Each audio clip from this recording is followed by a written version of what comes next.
Apologies for that, people. I have no idea what happened. So the stream crashed, and then all of a sudden, I got a green screen on my computer, which is very odd. I haven't gotten a green screen really since I had my old rig. And, I always attribute it to, an occasional green screen every now and then. But, yeah, it just suddenly happened, and I had to reboot my computer, do the updates and everything. So, yeah, sorry about that, people.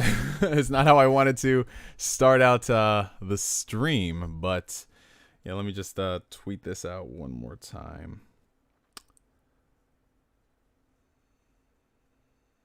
Hold on.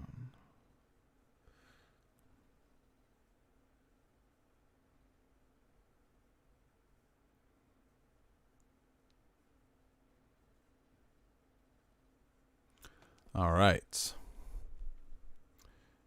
Oh, I can see that it didn't save any of my settings for the chat. All right. So now that we've got that situated, let me pop out the chat one more time. Do do do do do do do do do.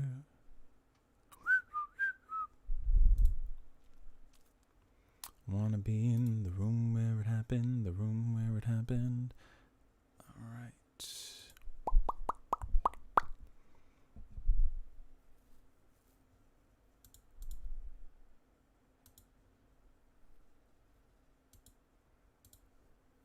Here we go. Okay. We back. We have returned. We have returned, ladies and gentle germs. Alrighty. So, let's get back to some serious journalistic questions. Alright, 10 more days until Halo Infinite and the Xbox event. It's make or break. I know people are saying every year is the best Xbox year. However, Xbox has 15 studios now, and Series X is serious. Well, Grant, I've been saying the same thing since I bought an Xbox. It's just, I'll be happy if they give us what they've been hyping up for so many years, Like, I'll give them the benefit of the doubt for this event, but if they don't come in with some heat, it's not going to be a good look. It isn't, because games are what matters in the end. All right. I picture you staring intensely into the sky and updating through 5G. Oh, God. Oh, 5G. The conversation around 5G has been hilarious. Do you listen to... excuse me. Do you listen to Joey Badass? Not so much. I mean, I've heard a few of this stuff in passing, but, Has anyone played Crosscode? I just downloaded it. I've heard about it. Isn't that available on Game Pass? I want to say it's on Game Pass. But no, I haven't tried it for myself. What is your favorite exclusive for Xbox, PS4, and Switch? If we're talking about this generation, the best exclusive for Xbox for me would probably have to be... I mean, it's not really exclusive anymore considering it's on the Switch, but I really loved Ori and the Blind Forest. I thought it was amazing. For PlayStation, my favorite exclusive has got to be God of War. And for Nintendo Switch, I'm going to say Fire Emblem Three Houses. So those are my picks. All right. Hey, Neo, did you hear that a Bad Batch series is coming to Disney Plus next year? Yeah, I did. I'm actually really excited for it. It's so funny because I remember when the announcement came out, I woke up. I was like half asleep and I read it. I was just like, the Bad Bitch? Wait, what? Star Wars, The Bad Bitch, coming soon to Disney Plus. That's what I thought at first, and thankfully I wasn't the only one because everyone was like, yo, I thought the same thing too, bro. Do you think the Persona 5 Royal Phantom Thieves Edition is worth buying?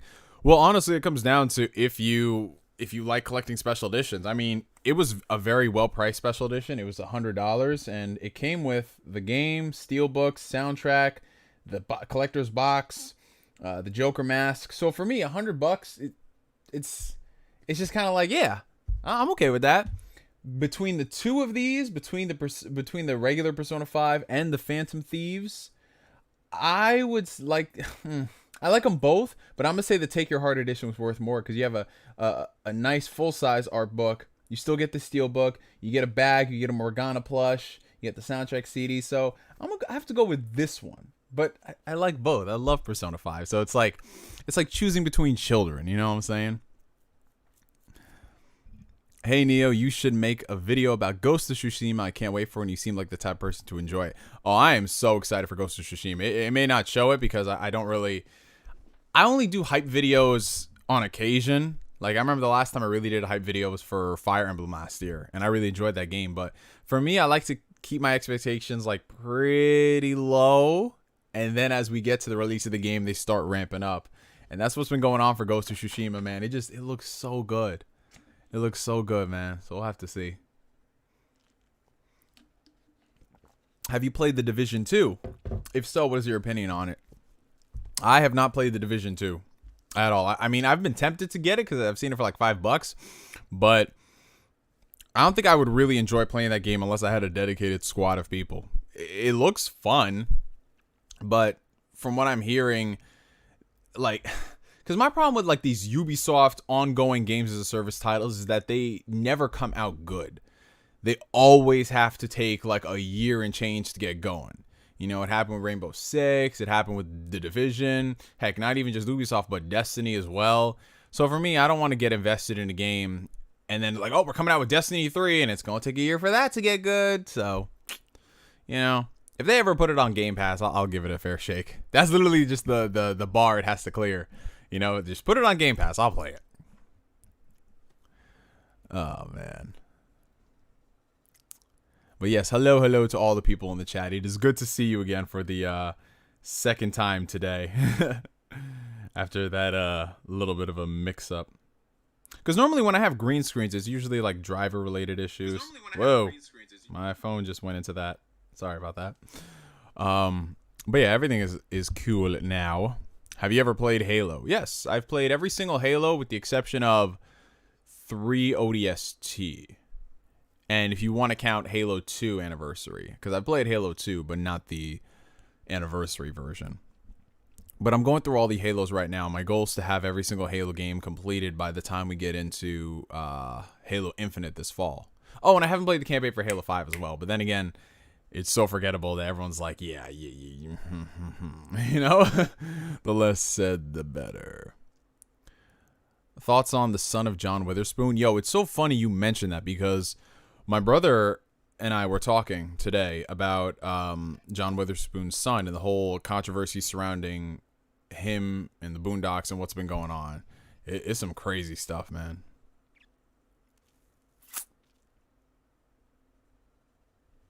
I'm not gonna lie, I didn't like Spider-Man. I don't know why. I loved that game so much. I love that game, man. Any thoughts about PSVR going to PS5?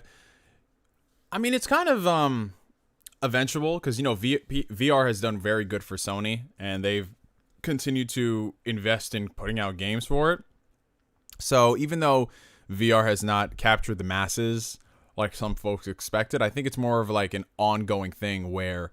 Sure, the first one, you're all going to beta it and test it out and deal with like the clunky wirings and all that stuff. But as you get further and further into the variations and the updates, you'll get a more, a better experience, which is what I'm waiting for. Because I never really like being an early adopter of weird tech. So tech that's like brand new on the market, no one's ever experienced something like it. You know, it's always got growing pains to it, and I didn't want to shell out $400 for VR.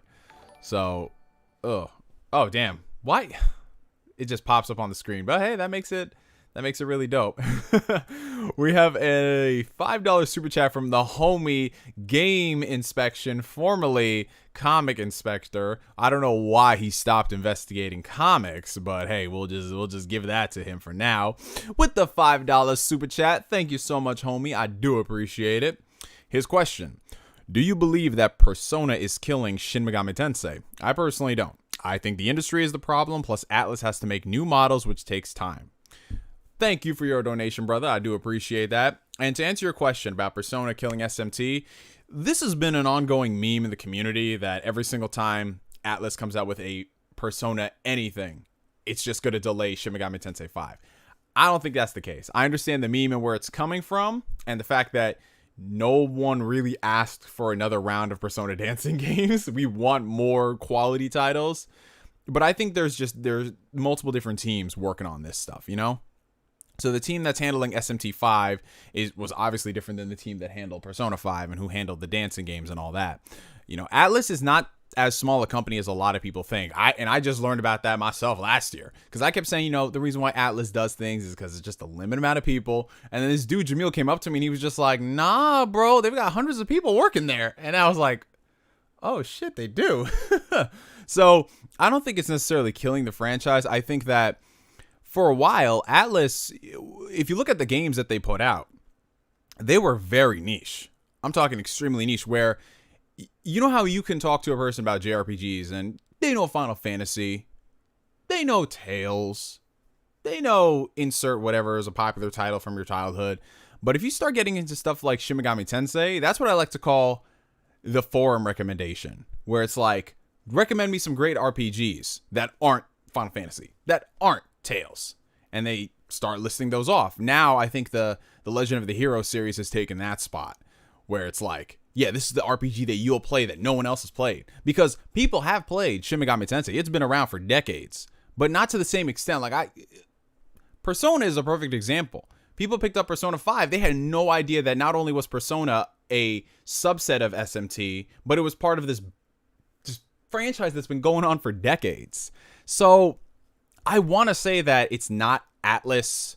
I want to say that them focusing on Persona is them focusing on Persona and not taking away energy from SMT. But I totally get why people think that, you know, they are kind of focusing on what's selling versus what could potentially be a great game. And it sucks, because it'd be one thing if they focused on Persona, they released all the ports for Persona, but they also released ports of SMT. I think that's the biggest issue, because they're putting out SMT5. They're taking their time on SMT5. And remember, they're building this game for the ground up. It's not going to be a retread. It's not going to be, okay, I'm about to be controversial. It's not going to be a Pokemon Sword and Shield, where they come on here and they lie to you that they're using new models that have been built from the ground up when they're actually just high-res 3DS rips. It's not going to be like that. And if you play any of the SMT games, you know that all of the demon designs are very, very, very unique. So to animate all of those in a brand new engine is going to take some time. And I do get it. Like, this stuff does take years. So could they have not announced it that early? Yeah, definitely. But again, that's a bigger problem. That's not an Atlus issue. That's just every single person in the industry announcing stuff years in advance to generate hype, or they don't want it to leak out. So in that situation, I don't fault Atlus for taking their time on it, because, like, let's be real about life for a second. When have we ever gotten a mainline core Atlus title? I'm not talking about a spin-off game. I'm not talking about Persona Q or Persona Dancing All Night or whatever. A core mainline Atlus game in recent memory that was just like, yo, that fucking sucked. Like, even like, take SMT4 for example. I liked SMT4 a lot. It wasn't my favorite. You know, I just felt it was a little too casual in some ways. But that game is freaking dope.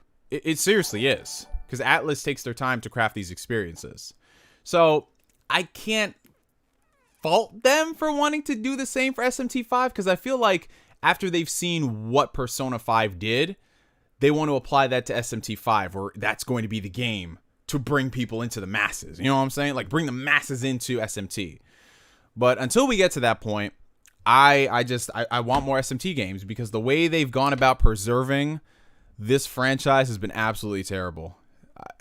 Like, okay, y'all thought it was so hard to recommend Persona to people. Try saying, yo, go play Nocturne. Okay, how do I play Nocturne? Well, it's always a case of you have to old hardware, whether it's a PS2 for the backwards compatible titles, or getting stuff from the PSN store, or a PS Vita to play some of the PSP games. There's no one right answer.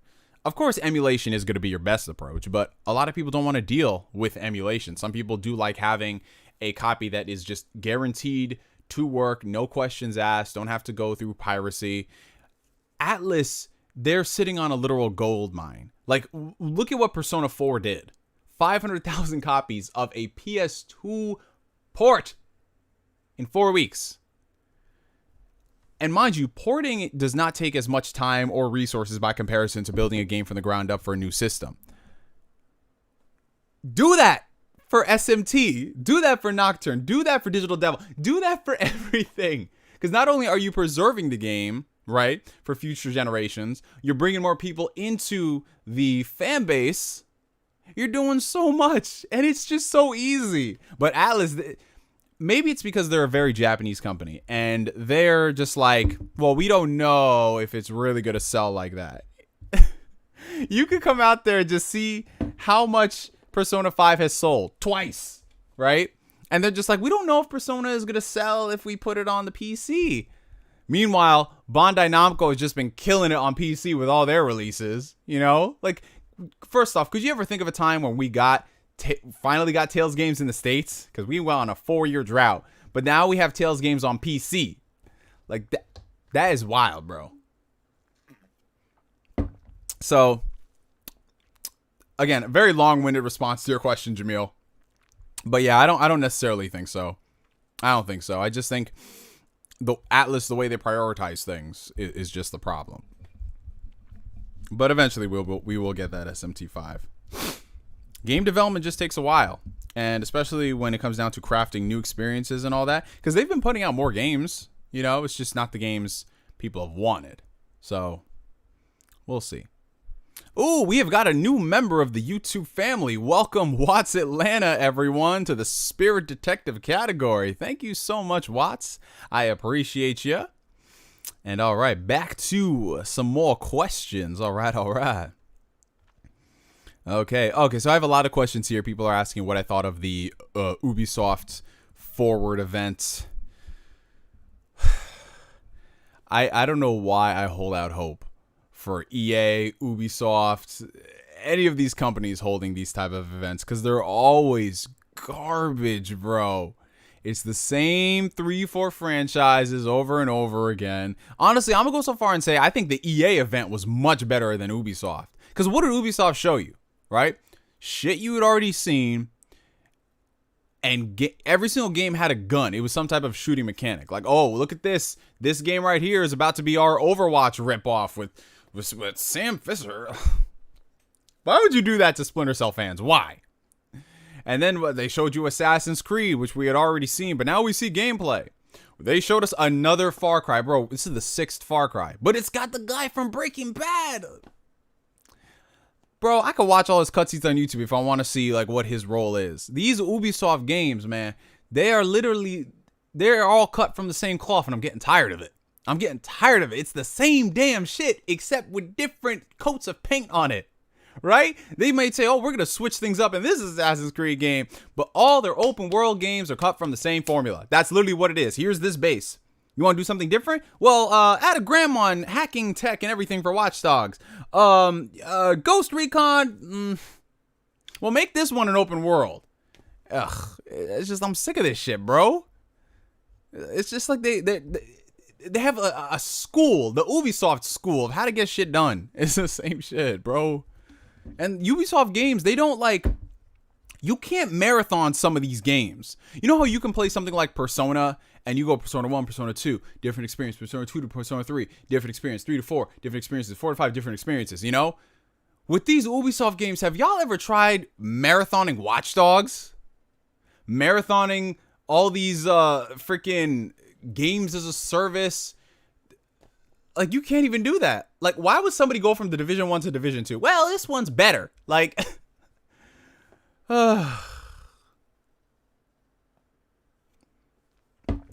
I don't know, man. For me, Ubisoft is all about the smaller, interesting experiences. You know, Child of Light. What was that? Valiant Heart game. Rayman. Oh, Rayman. What happened to Rayman, y'all? What happened to Beyond Good and Evil, y'all? Like, what happened?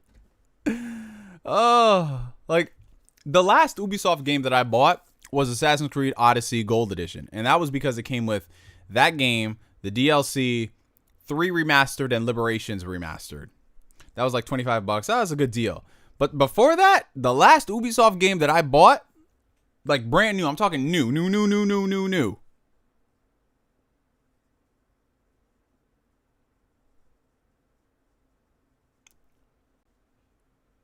Assassin's Creed Syndicate?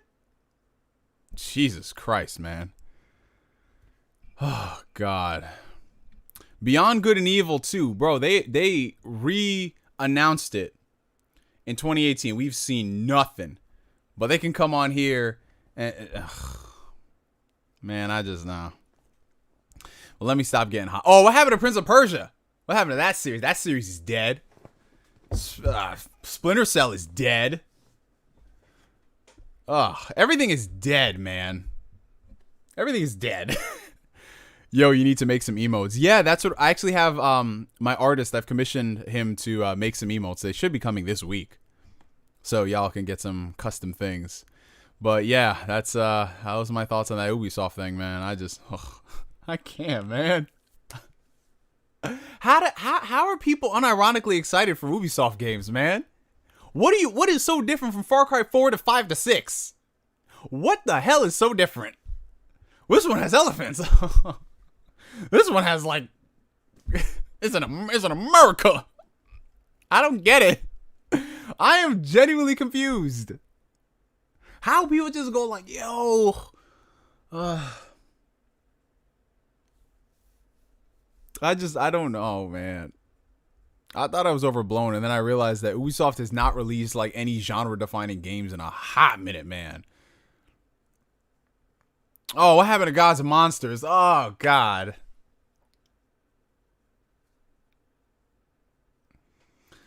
I think Bethesda puts out more interesting games than Ubisoft. Bethesda has a lot of studios working with them. They do a lot of interesting things. You know, you have Wolfenstein, you have Dishonored, you have, of course, like Bethesda's titles like Skyrim and Fallout.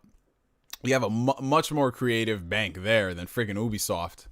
Every game is just open world. Climb the tower, do this, jump down, synchronize. They're the worst of the worst when it comes to open worlds. Oh, God. Oh, we have a $5 Australian super chat from my boy Valkian24, a.k.a. Doc Messiah 24, a.k.a. Mookaman 24, a.k.a. Maddie the photographer. Thank you, my friend. Apparently, Ubisoft doesn't want to do a new Prince of Persia since it'll end up profit sharing with the game's creator. So, just because they don't want to share the money, they don't want to give us a new experience. They will shove another fucking There was another Far Cry game that came out, Far Cry Primal. I forgot they did a Stone Age Far Cry. Who the fuck is asking for this? I want to see somebody's Far Cry collection. Like, oh, this is all my Far Cry games, man. Like, 3 was when Far Cry was hot shit. Like, 3, it peaked. And ever since then, that shit just been, That shit right there. Oh, hey, shout out to the homie DC Nerd Talk, or should I say Dark Cloud 1983. This is one of the homies right here with the $2.99 super chat. What's up, fam? Just showing support. Thank you, brother. I do appreciate that. Shout out to Dark Cloud. Go check out his channel. Hopefully this is going to be the right channel because he keeps changing it every other week. But yeah, Dark Cloud, he's one of the homies. He keeps it real in here unless he's being a pony for PlayStation. Nah, he actually keeps it real on like a lot of the PlayStation fanboys. But shout out to Dark Cloud. All right, man. I just really went off on an Ubisoft rant for like 10 minutes, man. 10 minutes, man. Oh, I'm sorry about that, people. I see Ubisoft games get announced, and I just like it's an audible groan, like ugh. Like when I keep bringing this shit up. Do y'all remember when they announced Ghost Recon? What was it? Breakpoint? I had no idea Breakpoint and Wildlands were 2 different games. I was like, so this is an expansion pass, right? Nah, man, it's a new game. Oh, ugh. Oh, God. I just die a little inside, man. Like, the most exciting thing I've seen about Ubisoft is they are cleaning house with all their sexual predators. That is more exciting to me than Far Cry 6. Oh, God. All right, let's just change the subject off Ubisoft, man. I can't. Okay. Sir Allen has a question. How was your birthday?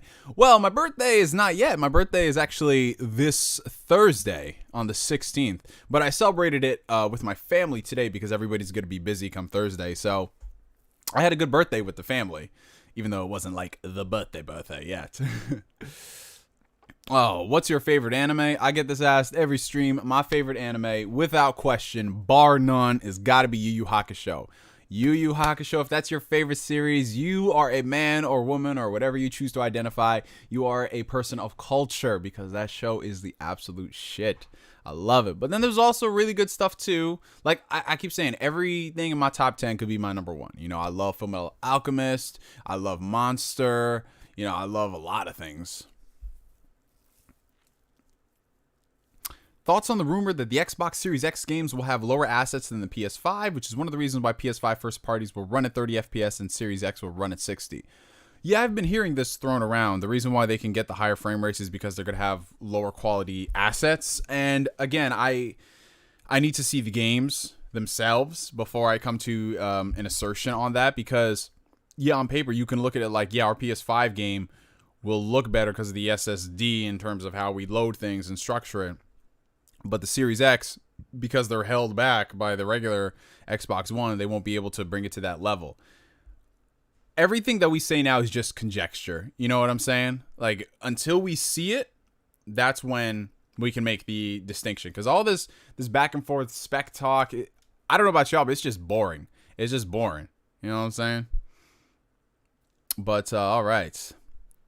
Let's see. So did you hear about Xbox buying Batman and Mortal Kombat? Yes. So if y'all are interested, I actually did a whole video giving my thoughts on that whole situation. It's on my channel if you're interested. Let's see. Max Payne or Hitman? Honestly, they're two different games for me. They're two different games. You know, what I get from Max Payne is completely different than Hitman. So I can't really pick between the two. But I am playing Max Payne 3 right now for the very first time. So that's good to know. I know this is a dumb question. No, it's not a dumb question. But what if there's a PS5 Pro? What would you think about it? Honestly, I would not be surprised. I think that the mid-step refreshes, the mid-cycle refreshes, were an interesting approach for Sony and Microsoft. And I think eventually there is going to come a time when these consoles get a little dated, you know? But I think the reason why they came out with them this generation was because the PS4 and Xbox One were more anemic out the gate by comparison to the PS3 and 360 when they dropped.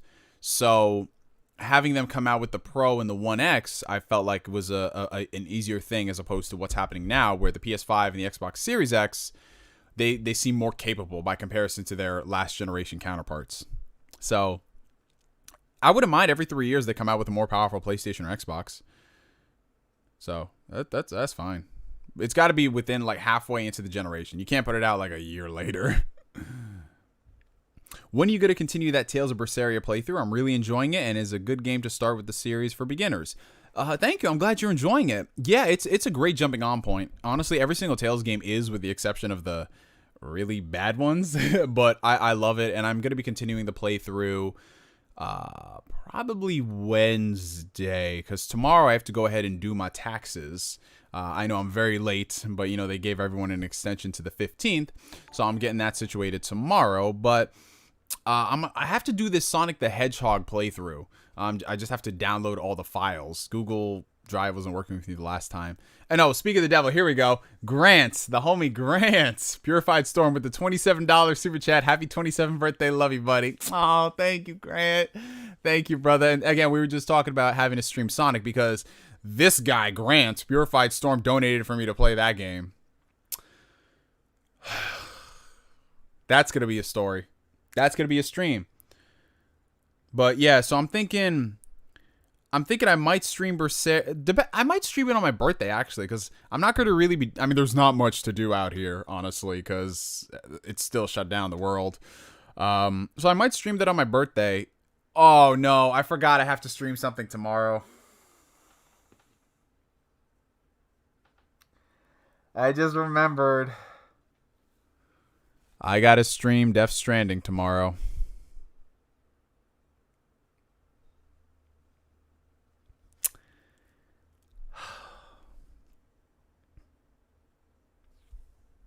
I was having a good day today. I was really having a good day until I remember that. Death Stranding, that's Dark Cloud's game of the year right there. So tomorrow I'm going to do my taxes. I'm going to look at my return and be happy about it. And then I just remember I got to go home and stream that. Oh, I got to preload it tonight. That's what I got to do.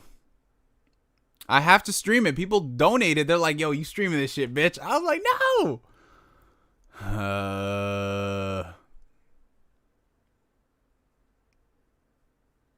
Yep. Oh, when is the Jump Force stream? Y'all trying to kill me. That Jump Force stream, it's going to happen because it's on Game Pass. But give it some time. I got to work myself. Up to that level. But, yeah. Hey, Neo, in your taxes, do you file any type of AdSense? Well, yeah, Google, every year they send you a form if you do make money with them.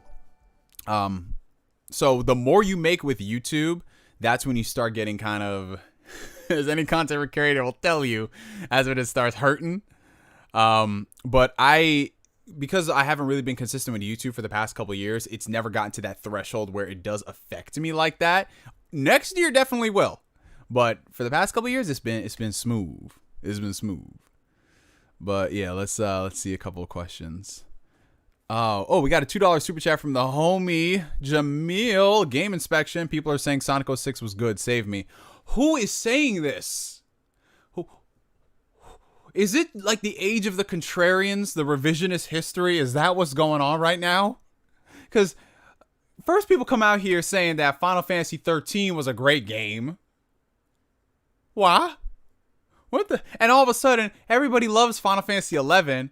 I remember that game, people shitting on it like no tomorrow. I mean, I was indifferent to it. I didn't care. But now, when they come out with that Zodiac Age, people are like, yo, it's Final Fantasy 11. It's one of the best RPGs. I'm telling you. I'm going to start keeping receipts of people. Every game that people shat on last generation, if it makes a comeback, I'm about to get pissed off. I can't stand it. I hate the revisionist. Oh, 12. Thank you. 12. That's what it was. I'm sorry. I don't know why I thought 11. 12. But I'm trying to think of a game from last generation besides Sonic 06. I don't see that. I don't see it yet with Sonic 06, but I'm seeing it with Final Fantasy 13. But I'm trying to think, what was a game last generation? What was a game that last generation people, not necessarily that they hated on it, but they were just like, because last generation, if a game got a 7, it meant it was trash. I'm trying to think of a game that came out that if they ever brought it back, people going to be like, yo, that's some hot shit. I'm trying to think.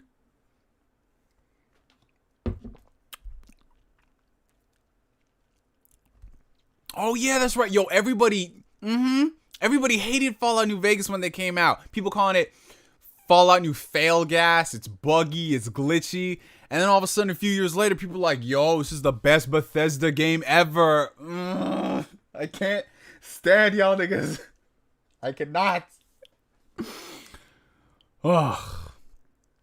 Battlefield Hardline. No, don't you dare say that. Nah, fam. Nah, fam. Nah. Regular Final Fantasy 12 is playable. It is definitely playable. Next generation people are going to hype up 15. Oh, you know what's happening now. Shout out to the homie Takun Hiwatari. Yes, they already hyping it up. They say it's like a beautiful disaster. They say that game is so underrated. I don't know about y'all. Oh, we got a 13 Australian super chat from the homie Maddie. A little early birthday gift for you, bro, and a little fun for your Cyberpunk 2077 investment, as well as a little support for your struggle tomorrow. Thank you, Maddie. I'm going to take that. I'm going to buy myself some liquor, bro. That's what I'm about to do. Y'all are some terrible people. I'm literally just going to be sitting here with the controller, just sitting there like,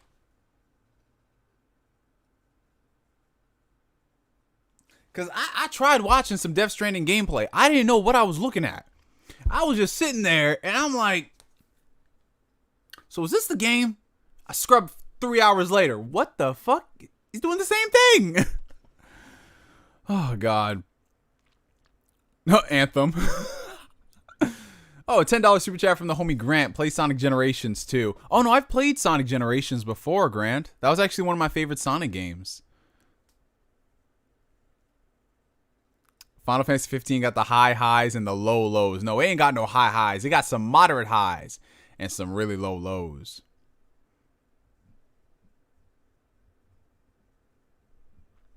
No, I ain't playing no Sonic Forces.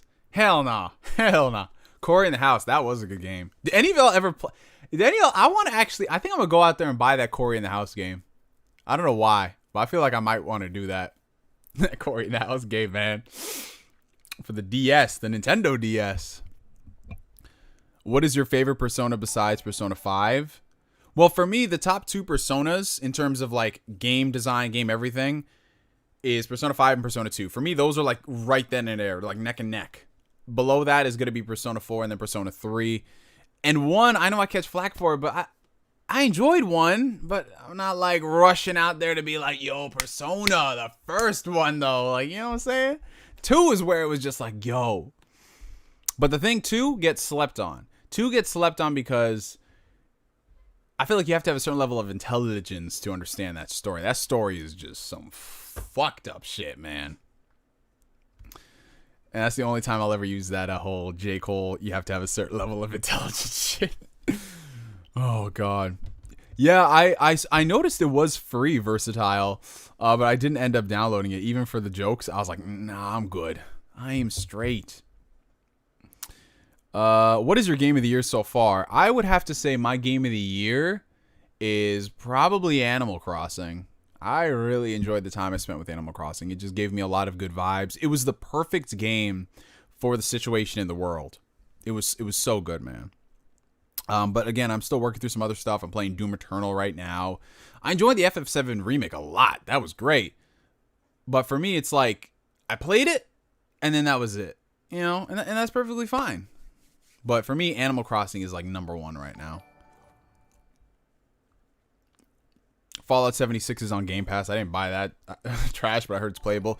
Yeah, I've heard the same thing. 2 years later, it's playable. Oh, we have a $5 super chat from the homie Marcus Doyle Terrell. Shout out to the viewer. What are your full thoughts on the Will and Jada situation? You could talk about relationships as a whole. Also, happy birthday. Thank you, brother. I do appreciate that. And yeah, we got to talk about the Will and Jada situation because that definitely happened. So, okay, I'm sure y'all are familiar what's been transpiring over the past past 2 weeks or so with Will and Jada, her affair with that August guy and everything. So she ended up taking herself to the Red Table, which is her show, and addressed the whole situation. And if I'm being real with y'all, I know everyone is saying stuff like, yo, Jada is terrible. How could she do this? Blah, blah, blah, blah, blah. But if I'm being real about life for a minute, right? I don't believe that Will wasn't doing the same thing. Like, Will fucking Smith, the Fresh Prince of Bel-Air. Like, this dude is in his 50s and he's aging beautifully. To me, it's like, yo, they're 2 grown-ass adults, right? They're 2 grown-ass adults. And if they were separated and they both were separated and they both agreed upon the certain conditions and stipulations that comes from being separated, if that's what they set up, because remember, this is their relationship. It's not your relationship. It's not anybody else's. It's not this standard status quo. If that's what they agreed upon and she went and did that whole thing, then that's on them. You know what I'm saying? I don't agree with that because I feel like you cheating with somebody who's like half your age is predatory as hell. But if that's what they agreed on and she did her own thing and he did his own thing, oh, Will, I refuse to believe he ain't has something going on with Margot Robbie or anybody. I don't buy it. I don't. So for me, it's kind of like you watch that and you're thinking, oh man, I feel bad for Will Smith. Like, how could Jada do this? Blah, blah, blah. But if you look at that whole family of people, they're all something else. You know what I'm saying? They're all just like, Jada does her own thing. Jaden does his own thing. Willow does her own thing. And then Will, I refuse to agree that Will is just like the only person who's like not. You know what I'm saying? And again, if it was something that they should have settled this between the 2 of them. This should not have gotten out. You know? And that's something I've learned as I've, with people I work with, they're much older than me. They're in like their 50s and their 60s. And they're like, yeah, man, when it comes to this marriage shit, like what Will and Jada are going through, there's a lot of people you look in their marriages and they look like the most perfect thing. But behind the scenes, they've been doing a lot of stuff to keep that shit together. So I don't know. Well, I was referring to like the family that like lives with them right now in the public eye and all that. So I don't really care about it, you know, because that's not my relationship. Let them do the whole thing. That's what they got to do. Hollywood, exactly. Hollyweird. It's Hollyweird. There's a lot of weirdos in Hollywood. Honestly, I feel like that's kind of like par for the course. If you are in Hollywood, they do a lot of stuff. And if you look at some of the things happening dating back to the 60s, oh God. Like every single actor, they were all doing crazy drugs. And I love Colin comes in here and we're talking about drugs. What's up, Colin? He always comes in at the worst possible time. But yeah, like Hollywood, I don't even have to go down that rabbit hole for y'all to understand what's been happening. So the whole stuff with him and Jada, I feel like that should stay between him and Jada. And that's it. Like I ain't going to cancel Jada. I ain't going to cancel Will. They gonna just do their own thing and that's whatever, you know? Like, I didn't even care much about the Will Smith family. The Smith family to me was never like, oh my God, goals, you know? It's just, hey, it is what it is. But yeah, there's that. Thank you for the donation, Marcus. And a $5 super chat from the homie Grant. Do you watch Game Grumps? They're my favorite YouTube show. Honestly, I have not watched Game Grumps in years. I have not, honestly. I used to watch a couple of videos that people would link on Facebook, and I was like, oh, this is kind of cool. This is good. But I stopped watching, 20... I want to say like 2016, 2017? So it's been a minute.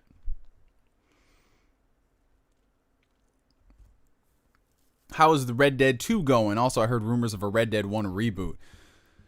Well, Red Dead, I stopped playing it, I think, a week and a half ago, because I was in where my mission was in this one town to do this advance the story. My bounty was ridiculously high, and I didn't have the money to pay it off, so I was just like, fuck. I just turned off the game. But that's that. I'm going to get back to it eventually. I'm finishing up Gears of War 5 at the moment.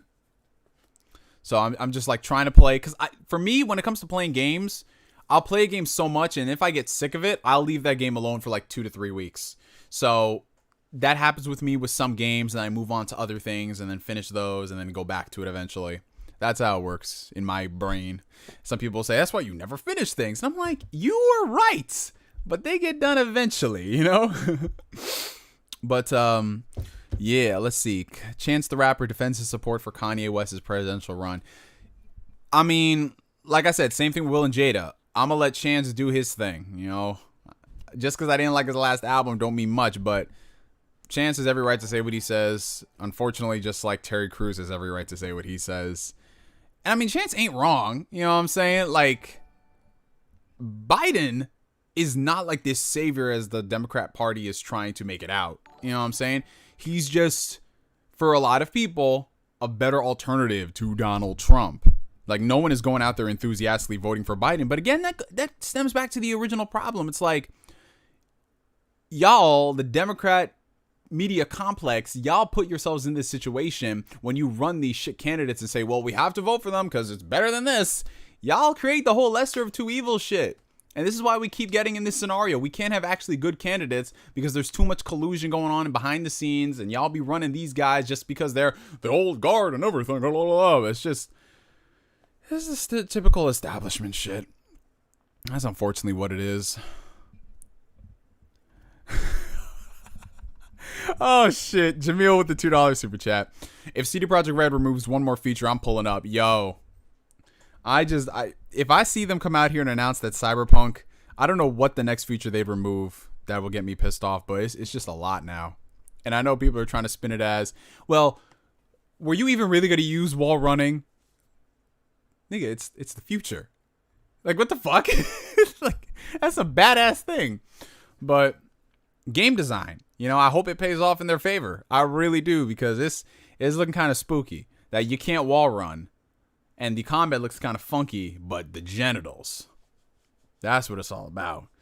Customizing the genitals, that's just like, yo, you can't even look at those genitals. why are they putting so much attention to detail in the genitals if you can't really look at them? The game's not in third person. Like, can you look down? I'm confused. Oh, God. Oh, I got some anime questions. How far are you on Vinland Saga? I have 5 more episodes until I am done. And I cannot wait for me to do a review. I can't wait for myself to review it. I can't wait to review it because Vinland Saga is awesome, guys. Seriously. And I haven't started Kaguya-sama yet. I'm waiting to finish up Vinland Saga before I do that.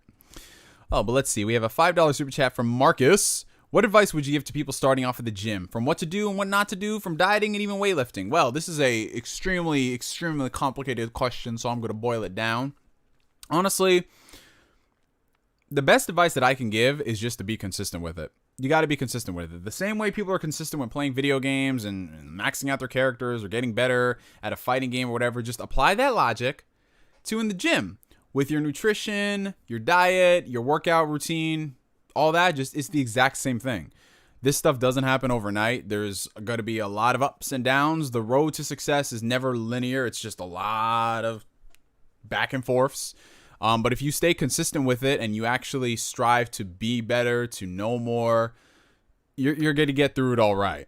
You know, just go in there, take your time, learn the exercises, learn the movements. Do not be afraid of not knowing things, because everyone goes in the gym and they think that they know everything. They're just this master person, blah, blah, blah.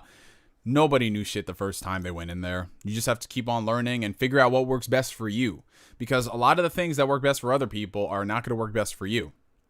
So you have to work with that and your own body type too. You know, I'm a tall guy, so for me, certain movements are just a lot more like, it's more of a struggle for me. Like when I do bench press, you know, since I have these long ass freaking arms, it's harder for me to bench personally. So I just work around it. I make some adjustments and then I go from there. You know, you never want to discourage yourself. Don't just say that, well, because I'm really tall, I can't bench well, or if, oh, I'm just a really short person, blah, blah, blah. Like, if you get into this whole back and forth of why you can't do something, you ain't about this life. You ain't worth shit. You just have to go in there and just do it. You just got to fucking do it. That's it. But yeah, just apply the same level of consistency that you have for other things in your life to the gym. You know, and if that means waking up later or going to bed, or waking up earlier and going to bed a little later, you got to do it, man. And then we have a $5 super chat from the homie Sam Sidequest. That's a really good name. That sounds like a YouTube show name. I like it. Hey, Neo, I'm a relatively new sub and I love your content. Would you mind I about your history with YouTube and what got you into it? Confused. What do you mean by I about? Are you asking like how I got into YouTube or what? I'm confused. But to answer your question, how I got into YouTube really because I was bored. You know, I was this dude who had was about to enter high school. I was in 9th grade, and I had my dad's old camera that he used to take home movies on, and I just started recording stuff because, you know, on YouTube back in the day, you didn't really have a lot of people. In like 2007 or so, you had a lot of the whole popular people making really cringe comedies and all that, but there wasn't like a community of folks. There weren't like gamers doing videos and all that stuff. So I just basically copied what I saw on the television shows, like on G4, and they'd be talking about things like, oh, this is the new Sony PS3 and blah, blah, blah. So I had a PSP. I got the PSP 2000 at the time, and I was like, oh, so I'm going to show you guys around my PSP 2000, and this is what it is. And there were so many videos I made that never saw the light of day on YouTube because I was like, okay, well, that's it. I'm not going to upload this. But eventually, around 2008, I uploaded my very first on-camera video, like where you saw my face, and that was to do a tutorial on how to hack your Nintendo Wii to play import games. I remember somebody had sent me a link because, you know, I'd been doing videos of just like random updates. I'd use a microphone, but you never really saw my face. And he was just like, yo, look at this if you want to play your import games and blah, blah, blah. And I was like, what? Word? And I followed it to a T, and I was just like, I got to share this information with people. And so that's what I did. And I went and I recorded all the steps. I remember I had my camera to the freaking computer and linked them to this site that was hosting the file. And then that was my first attempt at actually editing stuff, and just I had a lot of fun with it, you know. And that's how I got into it. I just kept going from there, and then I started just talking about other things and meeting people and having fun. It's been it's been a journey. That's all I could say. It really has, and so many of y'all have been along for the ride. It's crazy because 12 years, guys. Can you just think about that for a second? 12 years. It's mind-boggling because I look around and there aren't that many people from those old school days.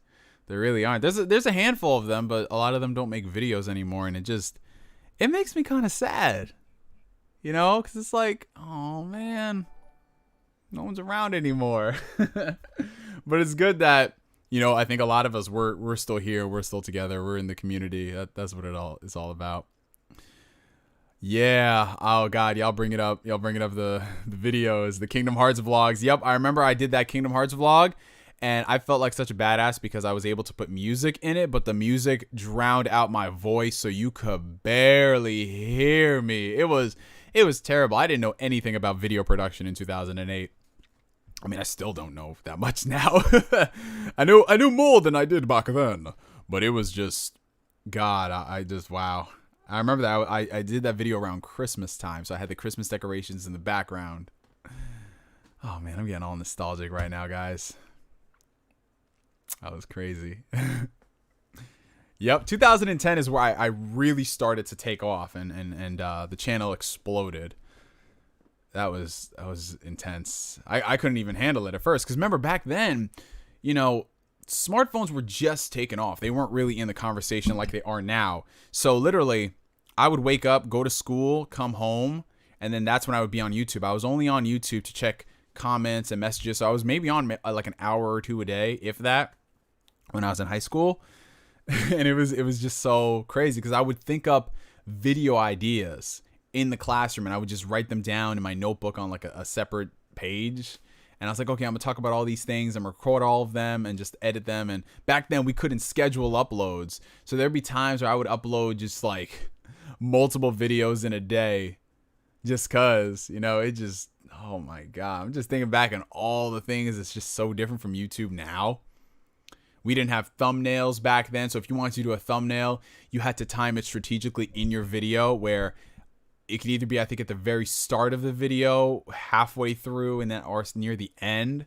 So that's why if you look back at my old thumbnails, it's just all random shots of me where I'm like, you know, like just random facial expressions. I had to pick the one that worked best. Oh, wow. What else, man? Oh, YouTube wasn't widescreen back then. It was just standard little square. And if you put in like a particular thing on the web browser, it gives you high quality mode. Oh, golly, man. That brings me back, guys. Yo, we need Neo to react to young Neo videos. I actually did do that a few years ago, Corey. It was back in 2015. I reacted to a video I did in 2009. And it's been 5 years since I did that reaction, which is absolutely insane how time, seriously, guys, it passes by literally like that. It's just so crazy. Yep, YouTube used to say broadcast yourself. What are your thoughts on Weebs thinking that Japan is not as political as every other country? It's so stupid. They don't want to face reality that when Japan is a fantasy land. Yeah, that's something you see with all the Weebs out there. They think that Japan is so apolitical to a lot of things, and they don't put their own views inside their respective mediums like video games and anime.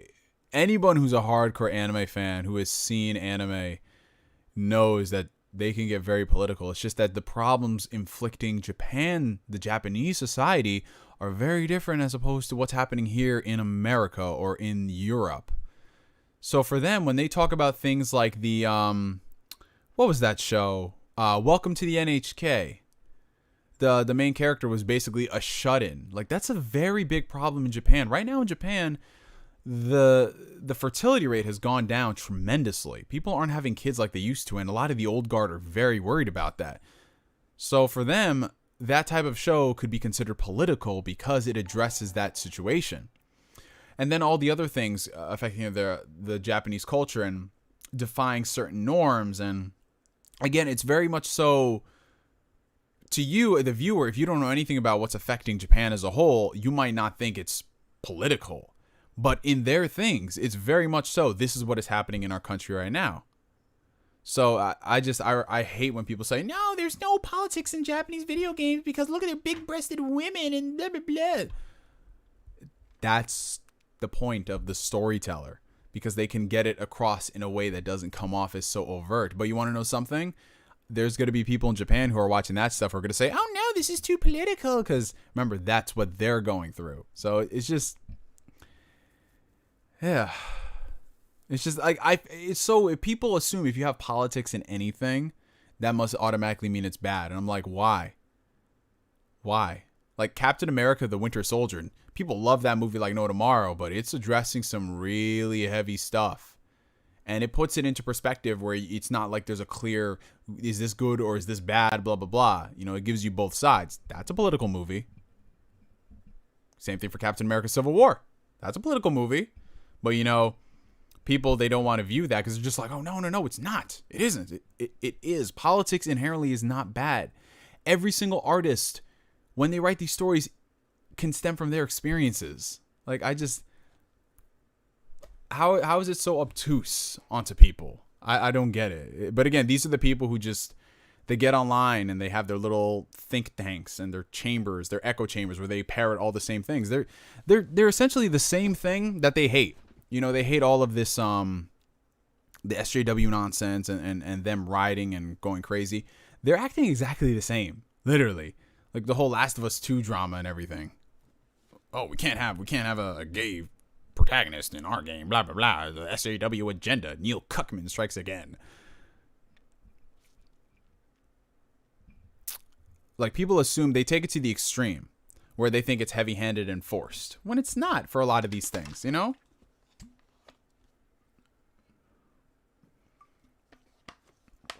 Yes, Watts Atlanta, you are the second member. Kamen Rider puts politics in the show.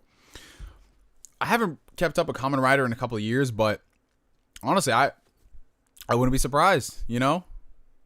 But again, to these people who are watching it, for some people, they might not view it as a big deal because it's like everything else supersedes it. The surface level, they don't go, in their mind, they don't go too deep. Hey, what do you think about Square Enix and their next-gen games? What next-gen games? Because they haven't really announced any. There's that one game, Project Athea, but we don't know anything about that, so I can't say.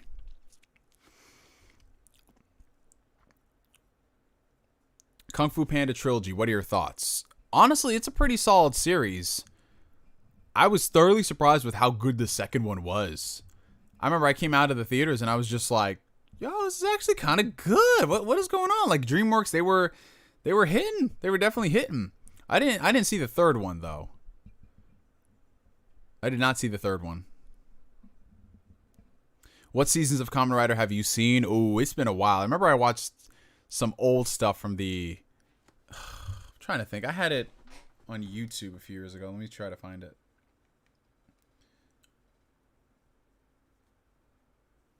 Let me search this for a bit.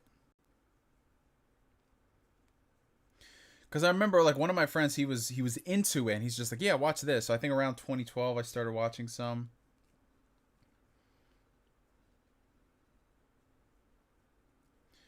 Let's see.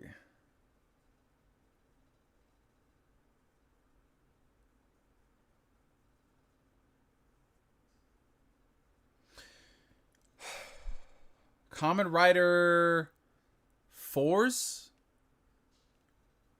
Fourze. Kamen Rider Blade. Like, those are the two I remember watching a while back. And there was a third one I forgot.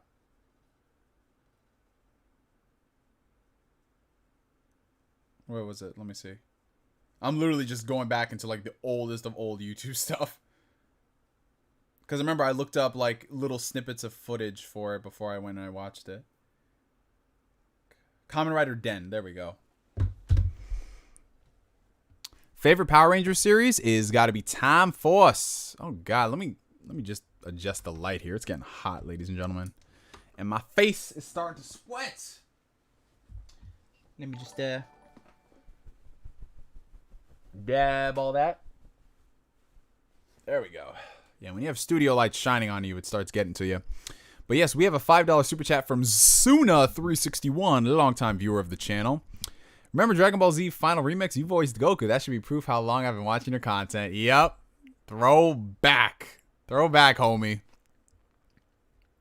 And then a $5 super chat from Roosevelt.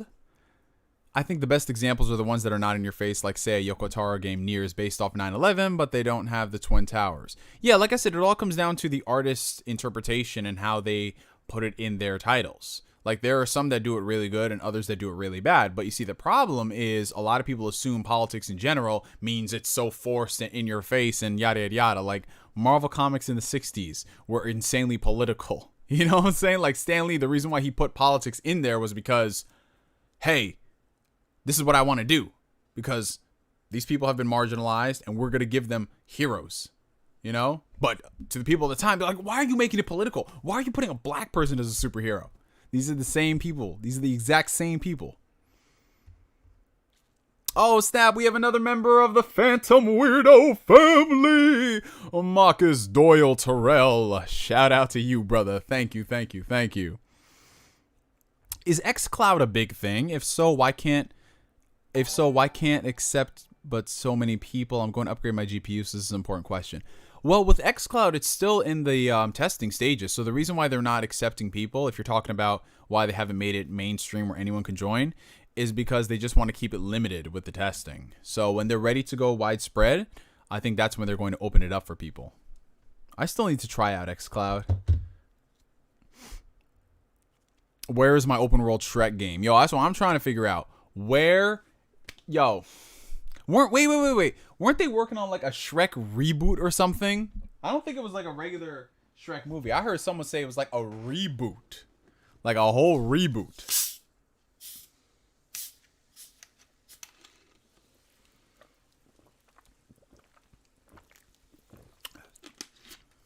Gotta stay hydrated. It was by the Minions Studio? Oh, shut that down hella quick. Every zombie movie by George Romero is a political movie. Oh, don't say that, Nostalgia Trip. Don't say that. Don't say that, brother. Don't say that. There's a lot of Power Ranger fans in here. I actually love it. Yeah, I grew up watching Time Force. That was my favorite, man. I loved it because I loved Mighty Morphin. But, excuse me. But for me, like, I love just the story in Time Force. That shit was legit dark, man. Favorite Tales game? I would say Abyss. Overall, I'd say Abyss. Bro, you drinking seltzer water? Hell yeah. I love seltzer water, man. I love carbonation. It's so good. I drink this over regular soda, bro. I like regular water too, but I just like seltzer. I love it. Yeah, I stopped watching Power Rangers after like the early 2000s. I haven't listened to Juice WRLD's new album yet, but he was cool. I liked his stuff.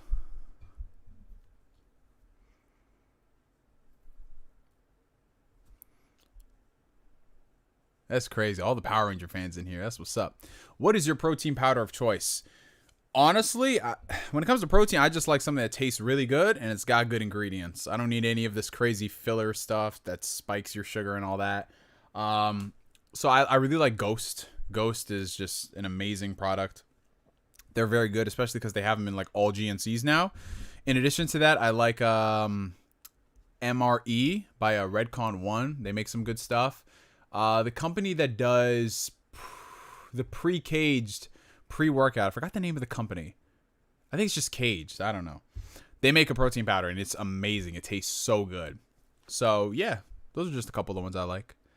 Whatever happened to that Harry Potter RPG? Well, it's funny you mention that because there was a leak a while back. Well, I say a while back, like I think a week or two ago, and it's rumored to be announced within the next couple of weeks. So yeah, could be showing up. All right, so we have got a $10 super chat from Dimwit Monkey. Couldn't type this in the chat earlier. Here's to the Kumon 2 days. Shout out to the Kumon 2 days, everybody. I will take a glass. I will raise my glass to that. Could you just imagine that we're all in the bar? We're just like, to the Kumon 2 days. That shit was 2008, guys. Oh, and then Dimwit Monkey is also a member of the Phantom Weirdos. That is awesome. Welcome to the family, y'all. And for those wondering what I mean by member of the Phantom Weirdos, I do have a membership option available to the channel, which is basically just a way for y'all to support. You can join it if you want, join it if not. It's all good, but that's what it is. They get little custom icons, and then I'm going to have the emotes there as well. So, yeah, Shrek 2, the video game, was dope. Why are we talking about Shrek? Oh, God. Ubisoft didn't show any games to the Switch. Maybe another sign a Direct is coming. Leandro, I really want to hear more about this Direct. Like, there are rumors that it's happening next Monday. If Nintendo doesn't have a Direct sometime soon, I'm gonna get very scared, because I was willing to give them the benefit of the doubt for a while, because with the new Paper Mario game, they showed up on a random day and they just announced it, because I think they could do that. But it's just been too long. It's been a little too long for my liking. I don't really care, but it's just like, you don't have anything in the pipeline. Like, we know this Mario collection is coming, so show it. Opinions on fighting games. Would you recommend them for beginners? I am the wrong person to ask when it comes to fighting games. I don't play fighting games competitively. I dabble in some things that I like, such as Dragon Ball FighterZ, Soul Calibur, occasionally Mortal Kombat. But I don't play them competitively enough where I can just analyze everything about them and give a good assertion of what to recommend for beginners. So I'm not really the best person. I'm sorry. Shrek is love. Shrek is life. Yo, I will never forgive my boy Harrison, because my boy Harrison, he's also my birthday brother. We're born on the same day, same year. I'll never forget this. It was me, Harrison, my boy Jorge, and then my boy Matt. We were all, this is like 6 years ago. We were all over at Matt's crib, and we had gotten like high as shit, bro. Like, no joke. And we were just in there, and I was just like, yo, let's put on a fucking movie. And so I'm like, yo, who got Netflix? And then Matt's like, yeah, I got Netflix, but I want to show y'all something first. He's like, Harrison, you got that video? And he's like, yeah, I do. So Harrison went, he typed in Shrek is love, Shrek is life. And I was just sitting there on that couch, and I was just like, what are we watching? And then that shit starts playing. I'm like, okay, it's Shrek. And I'm like, oh, I had a narration going on too. I was like, yo, what the fuck? I will never forgive Harrison for what he did that night. Like, he just, out of all the things he could have done, he was just like, man, how do you unironically put that on with a bunch of other men? And the sad thing about it is Matt and Jorge loved that video too. So I was the only one there just like, what the fuck is this? Oh. What kind of mic do you use, and is it the same one you used to stream? Yeah, so this is the mic that I use for basically everything now. It's the Samson G-Track Pro. It's a really, really nice USB microphone. You can get it for around $120, and I love it. It's dope. It's very brolic though, so it's pretty heavy, but it's a very nice microphone. It's a good upgrade from the Blue Yeti. It doesn't capture as much background noise by comparison. Shrek for Smash Bros. Why not? Could you just imagine Shrek and Smash Bros? Golly, Shrek and Smash Bros, y'all. Shrek and Smash Bros. Some people in your Discord think you don't smoke weed. Okay. I mean, I'm not here to try to prove I got a life to people. Like, everybody smokes pot. Like what would you get from coming on here and faking it? You know what I'm saying? Because I'm always will be a casual smoker, and that's what it is. But it's kind of like, who cares? You know what I'm saying? It's like, you smoke weed, cool. You don't smoke weed, cool. It's not like oh, I'm doing it to have a personality. You know what I'm saying? Like, I don't get it.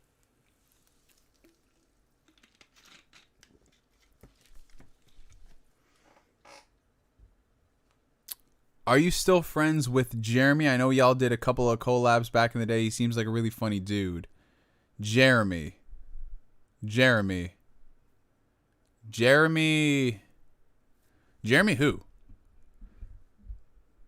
He said literally taking a dab right now.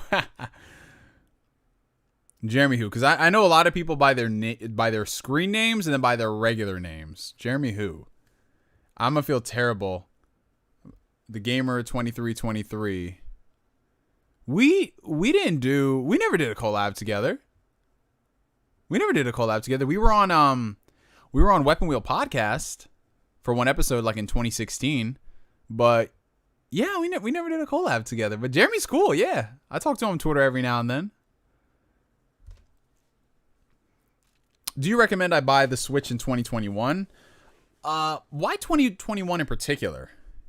Because you don't think, like, you think they'll probably come out with like a new version, a new model?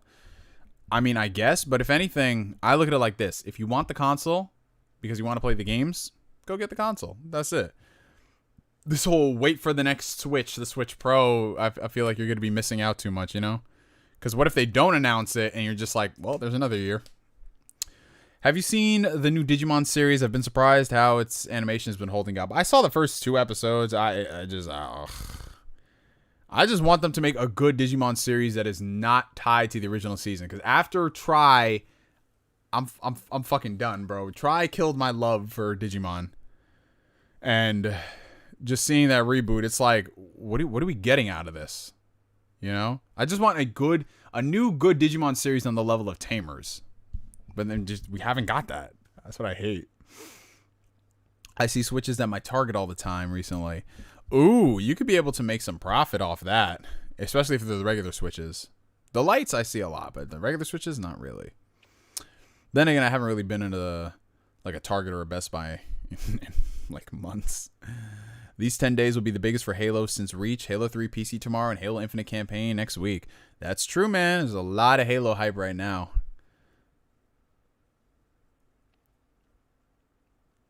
Why not a sequel to Tamers then? I don't want them to ruin it. I don't want them to ruin that. I just leave Tamers as is. Do you still talk to Jamie Snowden? Haven't seen y'all do a collab in a while. Oh yeah, me and Jamie, yeah. We talk at least once or twice a week. We tag each other in memes. Yeah, me and Jamie are still cool.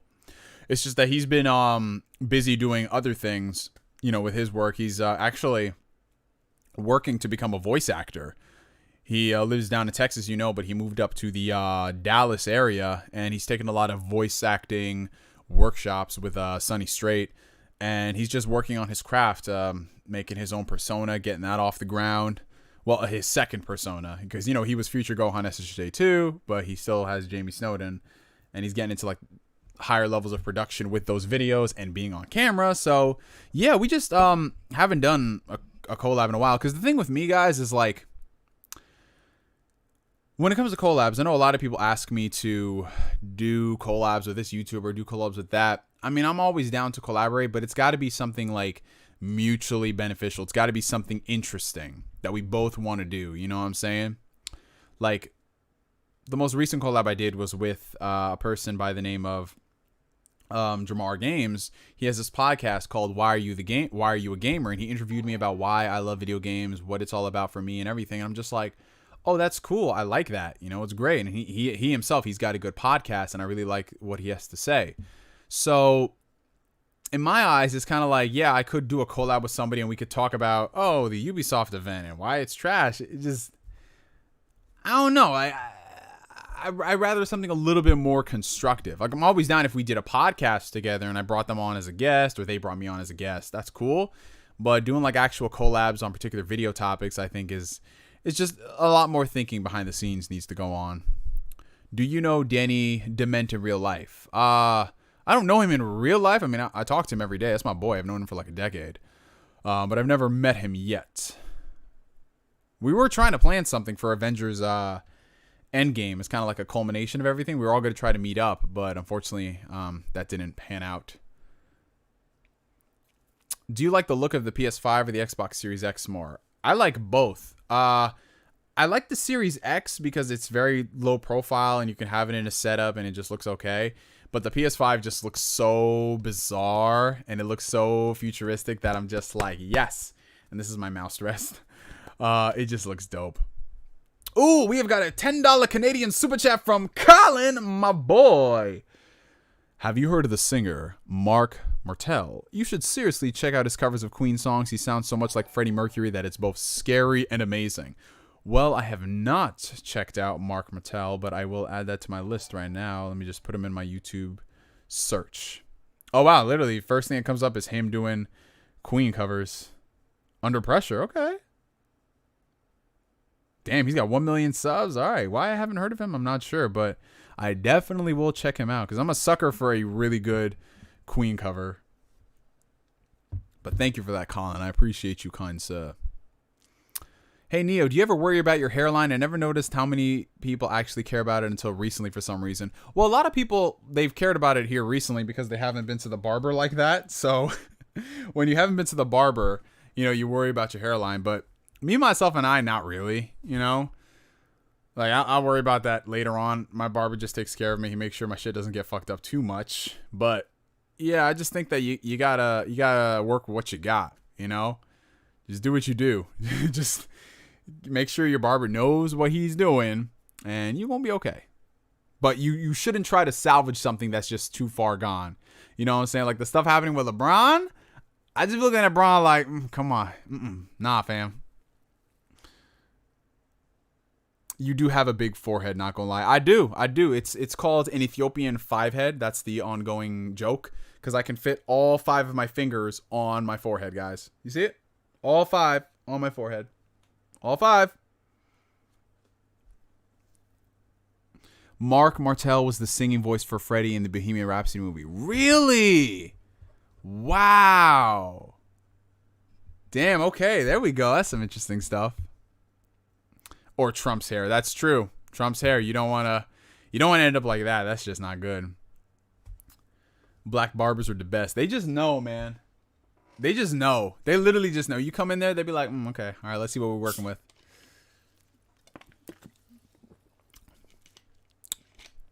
Have you talked to Shokio or Blackbuster Critic recently? Yeah, we're both friends. Well, we're all friends on Facebook. I've talked to Shokio more frequently because we comment on each other's stuff. BBC not so much because he's not really on social media like that. You know, he's got a lot going on. He's got his kid and everything. So I don't talk to him much, but every now and then we shoot each other a message just to see how we're doing. And that's how it is. As you get older, guys, it's basically become a case of you don't talk to those people every single day in your life, but you check in on each other. And if you see them posting and they're doing all right, then that's like your solace that, all right, you doing okay. You know, it's weird how that works. It really is. Because before everyone's like, oh, if you don't talk to them like every week, you don't care about them. It's like, nah, fuck that bitch. We got other shit going on. You know, just because I don't talk to somebody for maybe a week doesn't mean we aren't still boys. You know, they just got other shit going on. I got shit going on. And then we come together, we have a drink. It's like, hey, you know, it just is what it is. Like you can't hang out with every single person in your life, you know? Ooh, we have a $1.99 super chat from Guard Me. Don't talk about the GOAT like that. NBA coming back. Uh-oh, we got some LeBron fans up in here. Got some LeBron fans. If you like Queen covers, you should check out the Proto Men's Present, a Night of Queen album. I definitely will. Ever thought about coming to the UK? Yes, I was actually supposed to go to the UK twice, in fact. I was supposed to go for spring break 2017. But that didn't fall through because I had a work obligation. And then 2020 was going to be my year to travel all of Europe. And obviously that's not going down, but it is what it is. I feel like I will make it out to the UK when the time is right. That's the way I look at things. I don't really dread about not going. I'll just go when it's time. I've seen Playground Games' new tech and it's photorealistic. Fable 4 could be the best looking game we've seen. Well, we'll just have to wait and see. I think it's going to look so much better by comparison to the older Fable games. If they kept with the old Fable art style, I don't really think I like it as much because those games really have not aged well.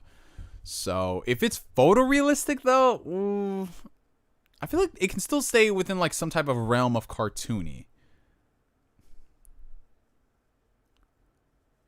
Yeah, that's how it is, Maddie. Just whenever the time is right. Do you think Sony will be pressured to stop battling with exclusives and start using services like Xbox does with Game Pass if Xbox succeeds? Well, we'll have to see. Sony's kind of testing the waters. I mean, them putting Horizon on PC is unprecedented, you know? Like, that was one of their high-profile marquee. Not only, it was a new IP for the generation. So if that game sells well, who's to say they won't start putting other stuff? Because this is just how it is, guys. Like, that's how Xbox did it, you know? After they stopped their PC development and they stuck with consoles, they started dripping some of their other Xbox games onto PC. Like, first it's this, then it's that, and then we're going to make all these day one. So if it's a success, I think that we might start seeing them. Whether they adopt the exact same approach as Microsoft, I'm not sure. Because we'll have to see. Because Sony, when it comes to running their services, like PlayStation Now, for example, I don't care what people say. PlayStation Now is just, it's a failure. In my personal opinion, it's a failure. There's no value incentive of joining PlayStation Now. There's no, like, you can stream games, but it's not going to be at the best quality. You can play PlayStation 4 games, but realistically, is there anything on that service where you're just like, damn, you know? At least with Xbox, they get more high-profile titles quicker, you know? Like Red Dead Redemption, Devil May Cry, they had those much faster by comparison. I'm not even talking about the first-party Xbox games. So Game Pass, even if you strip away the Xbox exclusives, has more value compared to PlayStation Now, you know? So I don't know. I demoed PlayStation Now years ago. I did the trial. I was like, eh.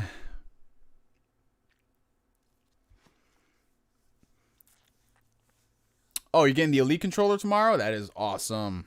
It's a very good controller. I got mine right here. Here's my Elite controller. I was playing some Gears of War, so I switched up the sticks, and it's so comfortable. Like I said, I'm terrible at these video games, but it just feels so much more comfortable to have like the elevated sticks. It glides so much better. But one thing, I just figured this out on the Elite controller because it finally started to lose battery. And this is what's kind of annoying. When your Elite controller gets to like half battery, this little light right here is bright orange. And it's kind of distracting. It's not a deal breaker, but when you're playing it and you just see this orange light and you have half battery, it's like, what are you doing? And then when you start losing more battery, it starts blinking. And I'm just like, is there a way to turn that off? I think there might be, but yeah. Other than that, this controller is fucking awesome. He just said tape it up. Do you think that gaming laptops are worth it? Well, it depends on your particular circumstance. James is a dumbass. I personally don't see the appeal in gaming laptops considering the price of what you pay for portability is just not all there. So for me, I don't want to spend like $1,000 in that range to get a gaming laptop that has decent performance.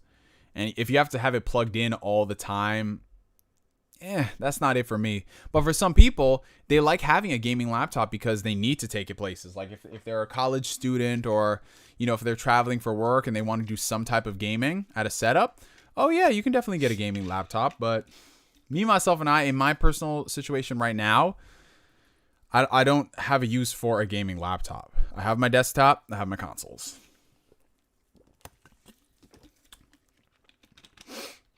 I say that. However, I was this close to pulling the trigger on a gaming laptop for because it was on sale, and I was just like, yo, that would be a nice laptop to have to play, like, because I can play games at decent settings. And I can just have that plugged into my TV so that way I don't have to... Because I have my workstation is right here. My TV is over there. And if I wanted to play my games in 4K or whatever, just see high frame rates and everything, I'd have to move my computer over. But then again, that's disconnecting it from all these wires and plugging it in there. I don't want to do that.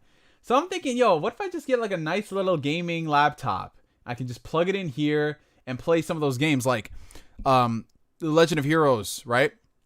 I have all those older games on here. And I could just plug in that laptop there, sync up the controller, and play it on my TV as opposed to me sitting here playing it. You get what I'm saying? It's just like one of those things where I'm just like, I don't need to do that, but I want to. And not every game is streamable, unfortunately. So I would have just streamed them to my MacBook and plug that into the TV. But damn, I might just go ahead and buy that gaming laptop for just that reason. Because I don't want to build a small form factor PC. I'd rather have that laptop so that way it's like, I have a nice laptop, and if I was going somewhere, I could have like a controller and I can play some of those games. So hypothetically speaking, it's like the more powerful version of a Switch. Oh, what are your PC specs and your monitor? Well, my PC specs, I've got an AMD Ryzen 7 2700. I have a AMD 5700 XT. And those are like just the GPU and CPU. I'm not really too big into like building all the PC parts like that, so I'm just like, this is what I have, you know? Y'all need to get a Dreamcast. Dreamcast was a good system. What's the price tag for the gaming laptop, and why not buy another PC for that price? Because to me, it's like I already have a PC, and that PC would literally just be to sit right there next to my TV. But then I'm just like, you know, for the games that I would play, which would just be those very low-profile Japanese RPGs, I'd rather get a laptop because I know it could play on them, and I could take that laptop wherever and do work and edit videos and all that. So it's like, you know what I'm saying? All right. Oh, we have a $10 super chat from Colin, my boy. What times do you remember being legitimately angry on camera? One video that comes to mind is when you did the video about the earthquake tsunami in Japan back in 2011. You have got very good memory, Colin. And yes, that was one of the few videos where I was on camera. So when people see me on camera and they see me doing a rant, they think I'm really angry. But I go back and I watch my rants and I'm just like, very low key. But there were 2 times where I legit got disgusted. So the first was when, y'all remember the tsunami and earthquake that hit Japan back in 2011, early 2011? You know, it crippled the entire nation. It was absolutely terrible. Yet you had all of these entitled weebs online whining, moaning, bitching, and complaining that the chapters and the episodes were going to get delayed. Mind you, people were dying left, right, and center. Mind you, like, shit was destroyed, but they were so pissed off that the latest Naruto chapter isn't coming out. And I got pissed off at them because I was just like, yo, you motherfuckers don't even support the series. You don't buy the manga. You don't buy the anime. You're complaining about them delaying stuff because shit's happening over there. I went in on those people. Those entitled ass fucking basement dwellers. It was just not a good look, man. And then the second time was on Black Friday, because as many of y'all know, I hate the idea of Black Friday. I don't like it. I don't go out Black Friday shopping. Every now and then I'll buy something online, but that's the extent of it. I do it from the comfort of my home.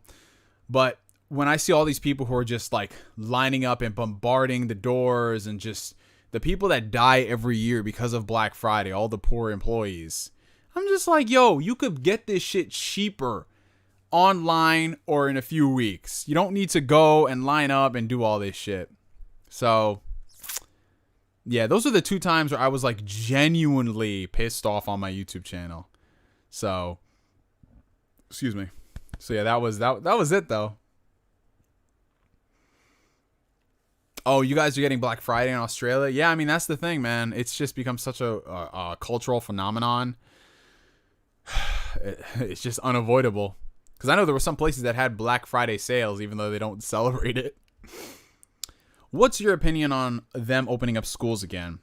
Well, to be honest, I am not a fan of it. I'm not. I hate how people are just thinking, well, everything has gone down, so it's safe to open up the schools again. And we have to open things up to save the economy. It's like, we don't even know what this thing is. You know what I'm saying? But people are going to say that we need to do this to save the economy. We can't keep everybody locked up. Obviously, obviously, whenever we do open up fully, there's going to be a spike. There's been spikes in Texas and in Florida and in Arizona for that very reason.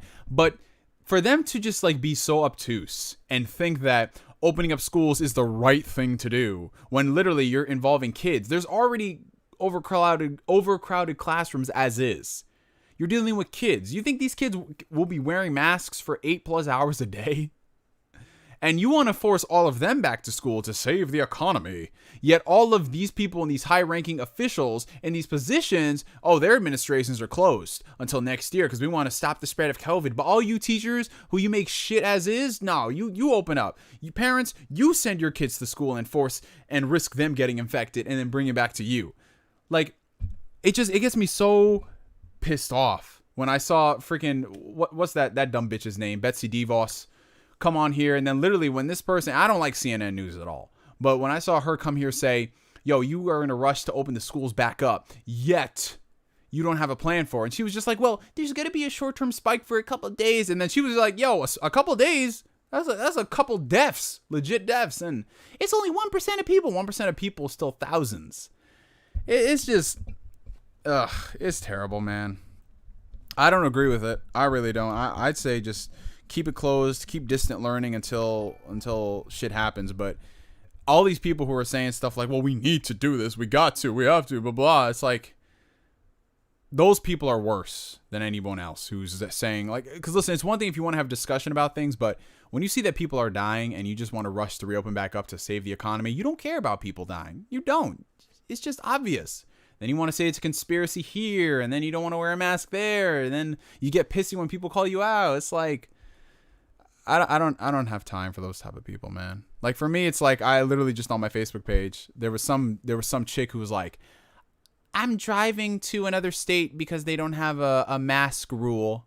She drove to another state to go to a grocery store because they don't enforce the mask rule.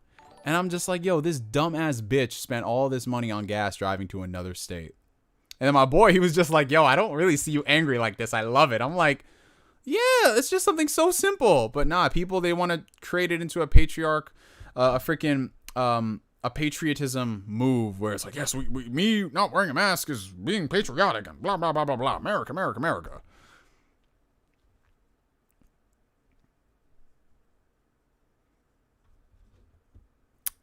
Let's see. Oh, we have a $5 super chat from Mr. Yotsuki3. Hey, Neil, longtime viewer since the Kumon days.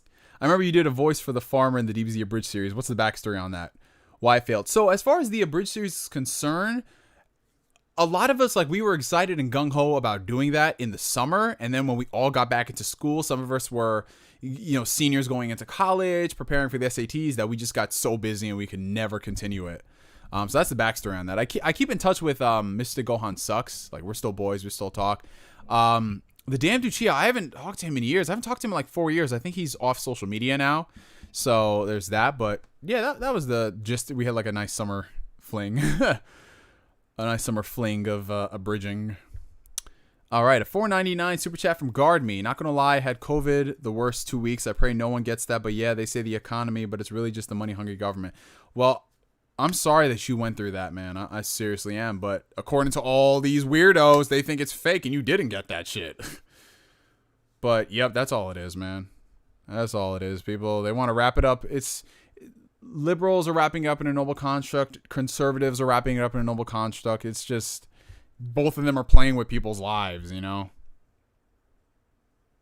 It's literally, I love how it's like you call out the Republicans and people are like, oh, you are a socialist, liberal Democrat. It's like, nah, fuck them too. And then they're just like, no, you can't say that. You can't say that. You can't. You just...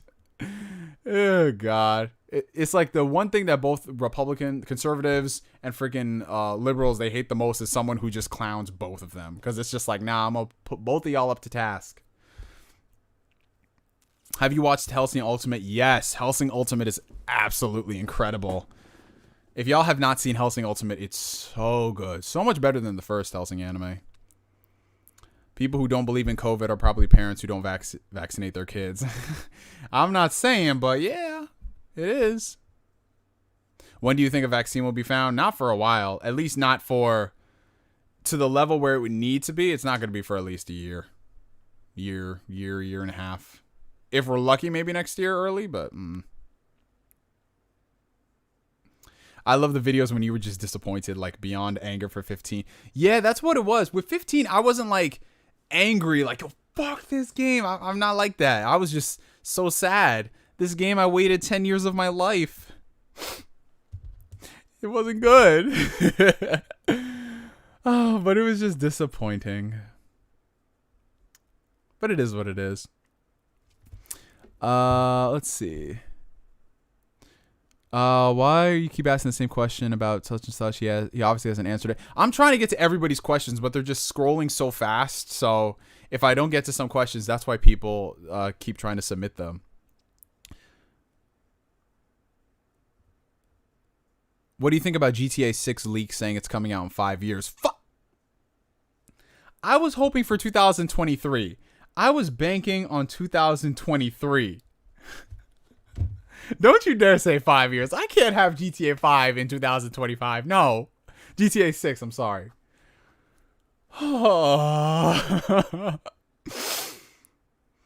What do you think about the Xbox Series X GPU? I mean, it looks nice.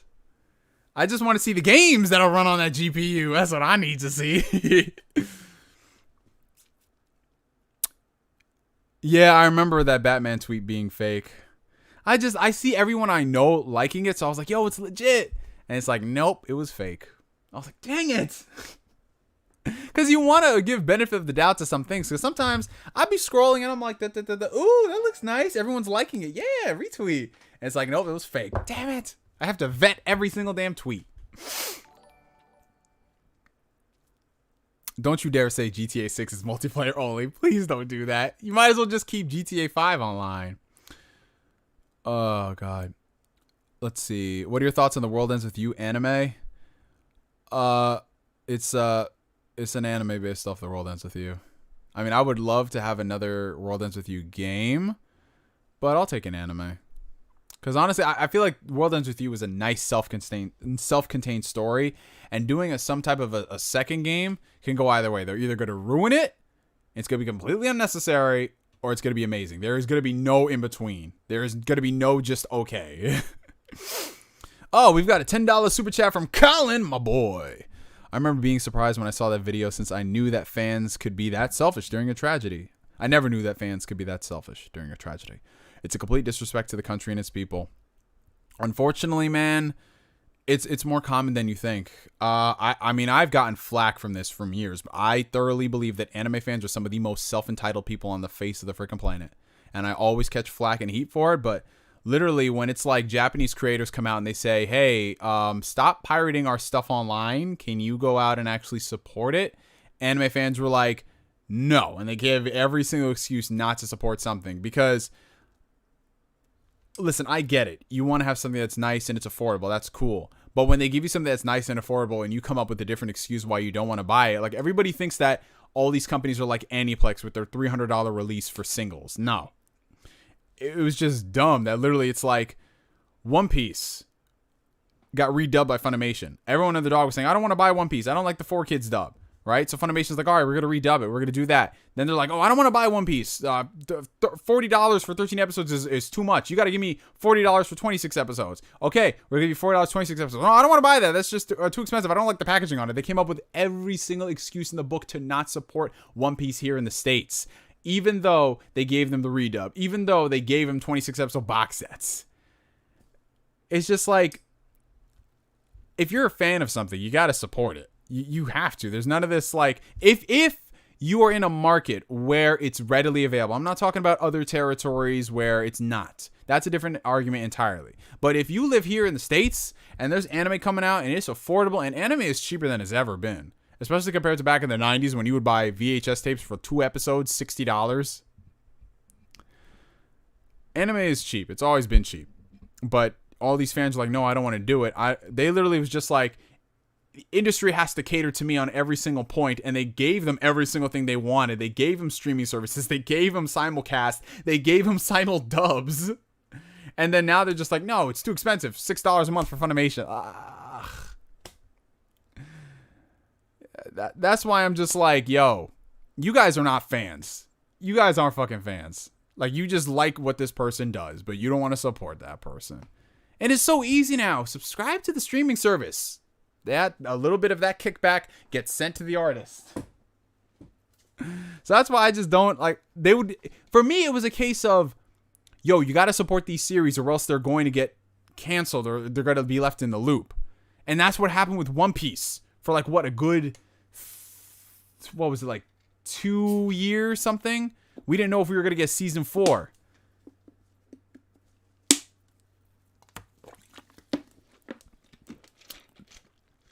What do you think about Sony being the only company to censor games like One Piece and Dead or Alive for swimsuits? Is it because they moved their HQ to LA? I don't know. Like, when it comes to the whole censorship of those type of things, it's just all over the place. Because it's not just here in the States it gets censored. Because in Japan it gets censored as well. A lot of blood and gore in games here doesn't show up over there. So when it comes to the topic of censorship, you got to be against it everywhere. You know, you can't say it's okay here and bad over there and vice versa. I mean, personally, I see the stuff that people bring. Like, if it's something like Dead or Alive, at least all those women are over the age of 18. But when it's something, I don't care. I really don't care. Call me blah, blah, blah. If it's underage looking girls, I don't care if they're 1,000 years old. If they're underage looking girls in skimpy bikinis, that is not okay. That is not okay. I'm sorry. That is just, I don't, this, you know what I'm saying? I'm just like, that just, for me, it just takes it way too far. Like, y'all, listen, I'm with you on certain things, but then you just say that, I'm like, man. But yeah, I look at it like this. If people are so against Sony censoring in those situations, then don't buy the games. Don't do it. That's it. That's all you got to do. Just don't buy the games. And obviously, with Devil May Cry 5 selling the way it did, nobody cared about it. And what platform did it sell the most on? PS4. The censor version. Like, it's just, I looked at that, I'm just like, oh, her butt was censored. Is it stupid? Yeah. Am I going to lose sleep over it? No. Because Devil May Cry 5 is an incredible game. You know what I'm saying? Yo, Kingdom Hearts on GameCube, that shit would have been lit. I'm not even gonna lie. Kingdom Hearts on GameCube is like a weird fit that works. I don't know why. But I don't know how it would play with the GameCube buttons. That shit would feel really weird. Because they just had that one really big A button. They decensored it later, though. Oh, well, there you go.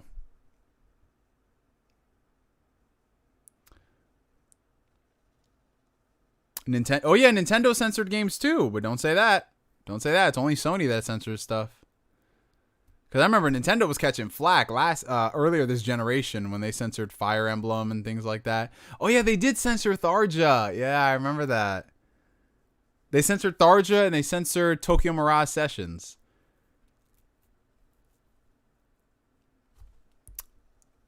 Are you expecting Sony to port Spider-Man to PC eventually? Anything is possible. Anything is really possible these days, guys. I would not be surprised. The only thing I say is probably not going to happen would be Nintendo games on PC. I don't think we're going to see Nintendo games on PC. I would love for Nintendo games to come to PC because, oh my God, guys. Could you imagine a legit PC port, not an emulation, of Breath of the Wild at 4K 60 frames per second? Could you imagine Xenoblade Chronicles 2 at a resolution above 362p? Oh, the dream. Could you imagine? Xenoblade Chronicles 2 in particular. The Xenoblade in general, put that shit on PC. That game it needs better hardware. Do you know how much of a pain it is to play Xenoblade Chronicles Definitive Edition? That game still drops resolution. It is 2020. We cannot keep this shit going on any longer. No, I know you have the Wii U emulator. But I want a legit PC port. A legit PC port, not emulation. Halo on the Switch. I would play Halo on the Switch because there are a lot of the older games. And they're fine. Oh God, look at this. Everyone's like, "Yup, Xenoblade." Ooh, Astral Chain on PC. Oh, 1440p? 120 frames? Let's get it. Oh my God, Smash Bros. Ultimate with actual online. Actual online, man. Actual online. Smash Bros. Ultimate. Ugh. Do you think it's okay to pirate anime or manga or watch it on YouTube if there's no official release for the international community? Honestly, this is where it comes into the slippery slope category. The official answer is no. Because you can't. Because just because something doesn't exist here doesn't give you the right to go and steal it. Like, if you look in copyright law, it's actually no. But does that mean I'm going to stop somebody from doing that? No, I'm not the download police. I don't say you can't do this. Because I look at it like this. I've met a lot of people who've actually imported anime from other regions. In the UK, their anime scene was so small, and it's still small, but it's getting bigger now. I've seen them import limited edition stuff from the US. They had to pay exorbitant amounts for shipping. So how am I going to tell a fan who already supports as much as they can not to watch something because it's not available in their territory? You get what I'm saying? Like Detective Conan. For years, I went and I watched the fan sub versions of the movies because they don't exist here in the States. They exist in other territories like Germany, the Middle East, and a lot of those places. They have a lot of the Detective Conan movies released officially. So if I wanted to stay legal, I could import it from there or Japan. But for me, I do my part. I support anime. Where's freaking... I just had it over here. Like Detective Conan. Like, I watch the movies online, but when it comes out in the States, I buy it. No questions asked. So I'm literally a case of I watch it online, I buy it when it comes out here, provided they don't jank up the release with some weird like weird like remastering or something like that. So for me, it's a case of watch it and then buy it later. But if it's never coming somewhere, like some animes, I'm just gonna be like, all right, go ahead, watch it and support something if you can. You get what I'm saying? Like, support it if you can. But with a lot of people who, to me, when I say that whole argument, I talk about it to people who legit, they have the means. Like, they live in the United States where they have access to anime. And I see them, they buy these $65 video games. They go do this. They have the newest iPhone. Yet they don't want to buy anime or manga. It's just like, it's because it's cool, because everybody does it. You get what I'm saying? But then when, let's say, their mangaka studio or whatever, they don't do another season because they literally say the sales weren't there, it's like, oh, well, how come this happened? You know? All right, we got a $10 super chat from Colin, my boy. Do you consider paying for streaming services like Crunchyroll a good way of supporting the industry, or do you actually think buying the manga or anime is better in a way? Well, buying the actual anime or manga of your particular series, that does give more kickback by comparison to the streaming services, because the streaming services is just all jumbled up in one big pool of money that they get to continue going and buying licenses. Whereas if they see that, let's say you buy JoJo's Bizarre Adventure, if you keep buying all of the manga and buying the anime, that's going to give Viz more incentive to continue putting out that stuff.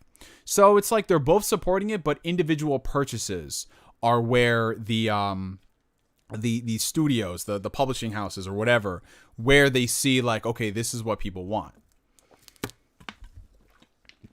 Streaming is just like another way of keeping the lights on, engaging interest, and reoccurring revenue. That's essentially what it is. And then we have a $4.99 super chat from the homie Asbellant100. Man, we're getting all this fake content and media in the West now, but we don't have the original game. It's so weird. That's what really shocks me out of everything. Maybe they're just looking for a publisher for it. Maybe there's no interest in bringing out the game. Let me look that up, actually. I would say they gotta remake that game or something. They might need to do a full remake for it.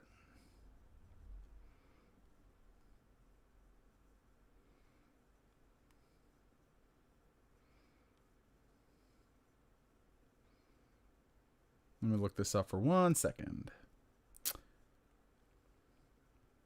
I'm surprised. Yeah, it's legit. Wow. They could easily put this on like the Switch or the PC. Maybe they just don't have a publisher for it. Why can't I mean, with the success of like Steins Gate, Psycho Pass, Danganronpa, Clannad, like they just put Clannad out on the Switch. They could definitely. I refuse to believe that they can't localize that and not expect some money. Are you buying a new chair soon? Yeah, I'm just looking for a good model. I've been reading a lot of reviews, so I'm looking for something that fits my particular, because I don't want to go out there and buy like a gaming chair. I just want like a nice, really comfortable chair. Fate is trash, especially the games. Who said that? Nah, we ain't gonna slander Fate here. We are not going to slander Fate. What's your favorite series? I always ask people when someone says Fate is trash, I'd be like, what's your favorite series? I remember some guy said that Fate was trash. I asked him, like, what's your favorite series? Sword Art Online. And I was like, I'm just not even going to get into this. Oh, Saki K is a good series. If Sony gets WB games, do you think they will get the Batman as an exclusive? I think it just comes down to who DC is going to license it to. Because I think that if Microsoft buys WB games, I don't think they'll get the DC license. They'll have to renegotiate that with DC. I haven't heard the rumor for Sony. I think people just threw them into the mix of potential buyers because that's what everybody does in this scenario. But I think Sony is more focused on acquiring, what's that other studio? The parent company who has the Warframe guys? Oh, my jaw is just like, it's like asleep. I don't know why. Favorite Switch port? Switch port. Are we talking about a third-party game? Like a Switch port that runs really, really well? Well, I mean, just because it was incredible they got it to run, The Witcher 3. I know it's not the prettiest version, but what they were able to do to make it work, it's insane. I was surprised that the Naruto Storm games ran as well as they did. Tales of Vesperia Definitive Edition is nice. Hey, Neo, are you excited about the Harry Potter game or the Disney Kingdom Plus anime? Yeah, I'm excited for both. I really want to see that Kingdom Hearts series. I know a lot of people are thinking like, hey, they're going to ruin the story of Kingdom Hearts. They're going to Disney-fy it. It's going to sound so dumb. Kingdom Hearts as a series is fucking dumb. Like, I love it. But if you're going to come here and say that Kingdom Hearts just, to the average regular Joe Schmo person, makes logical, complete sense, it's got great writing. No, Kingdom Hearts, when somebody makes fun of Kingdom Hearts, I don't fight back because it's literally like, yeah. When they say, yo, the writing is just so terrible. Yeah, it is. Like, they sound so wooded and stilted. Uh-huh. Is it a great game? Yes, it is. But it's got its problems. It's got its problems, and that's okay. That's fine. We can admit that, and everything will be okay. Favorite. Ooh. Woo. Damn. My throat for a second, guys. Give me a second.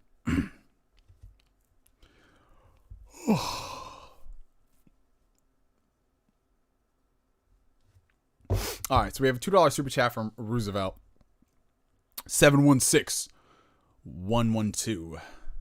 Favorite Fate character? I mean, it's just going to be so basic. It really is going to be basic. I know everyone's like, I love this character, and that's why, because everything what they stand for, and it's just great. I like Saber a lot. I mean, cliche, I know, but I like Saber. I know people don't like her, but I don't, And then we have a $1.99 super chat from Guard Me. Come Guardian. DX Racers 128 on Amazon, and that's a $600 chair. Interesting. What is it like? Because for me, it's like, I'm not, okay, so the chair that I have right now is just a very basic office chair. It's nothing crazy. I've had this for 6 years. As you can see, it's coming apart because I've been doing all these streams and just like, the hot weather and everything. It's about time. It's definitely time for this guy. So I look into things that are just very comfortable for long sitting periods. I don't want like the over exaggerated gaming chairs where you sit back and it's like, oh, this is nice, but it's a lot too much bells and whistles. So I might look into whatever that is, the DX Racer. A chair with a headrest. That sounds like a good idea. All right. Oh, we have a $10 super chat from Colin, my boy. What are some of your favorite romance anime? My favorites are Toradora, Your Lie in April, coming from a guy who doesn't particularly care for romance. Colin, you're reading my mind, brother. Okay, so my all-time favorite romance anime is Toradora. Toradora was like the first legit romance anime I watched that I didn't know it was a romance anime going into it. Because I heard a lot of people like it, and then I just love the relationship between Taiga and Ryuji and how that formed. And by the end of it, I was just like, oh, I let out like just a really loud, oh, that's so nice. Your Lie in April fucked me up. It fucked me up all the way, man. I did not expect what went down in Your Lie in April to go down. And by the end of it, I was just like, I didn't cry, but I was like, how you going to do that? But that was good. There was that other anime. I'm trying to think of the English name. I think it was...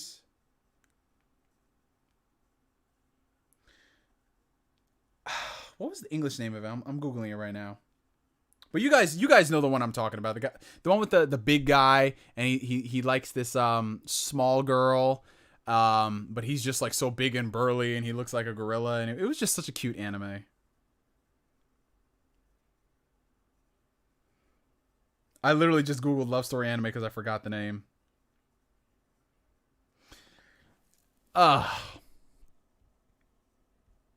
You guys know the one I'm talking about.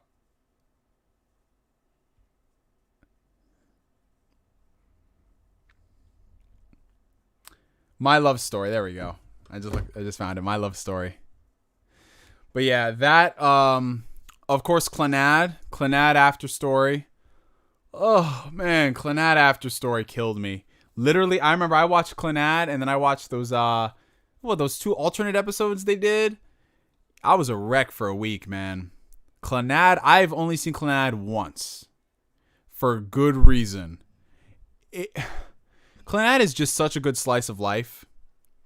But when you get into After Story, that's when like the real shit happens. Because Clannad just as a whole is a good slice of life anime, you know? Doesn't try to break the mold. But when you watch After Story, after getting to know everything that happened, exactly, you guys. When you start, because the reason After Story works so damn well is because you got invested in all the characters in part 1. And then going into that, you're just like, yo, this is beautiful. And then it just tears your heart out, rips it in 2, stomps it on the ground. When I tell you, I was sitting here and I was just like, tears. Just fucking tears watching this, bro. I refused to believe any of this was happening. You ever watch something or read something and you just like, you pause it and you're just like, no, this isn't happening right now. Like, this is not happening. Clannad was that series. God. It was just fuck, bro. Now I'm thinking about it again.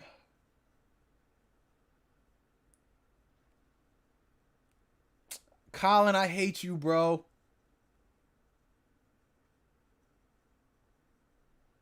And they started playing the music, the theme. Oh, Colin, you the worst, bro. How would you do that? Colin is terrible. He just, first off, he donates and he's just like, cry for me, puppet.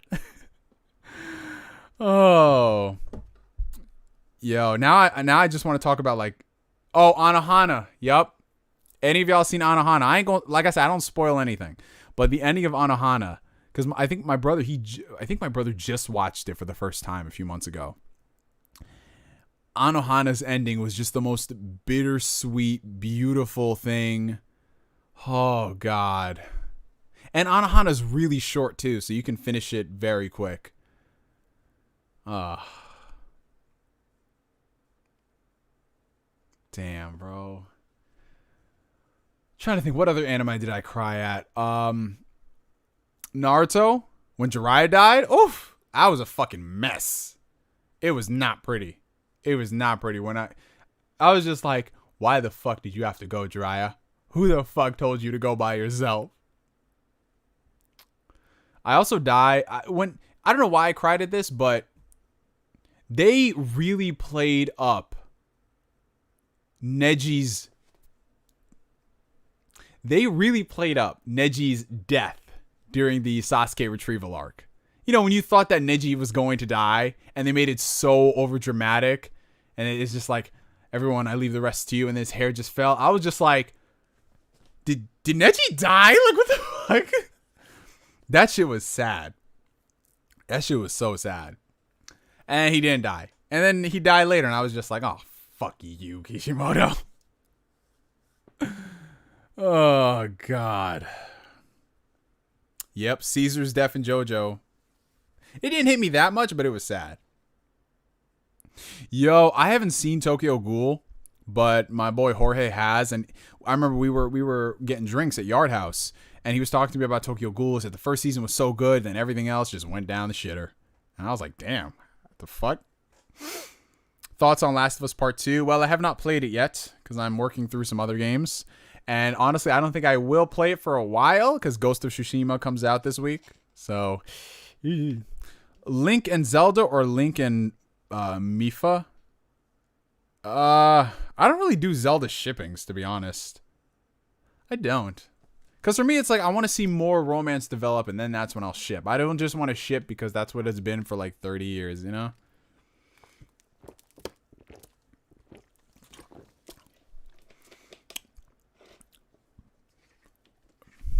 Oh, Samurai Champloo. Oof.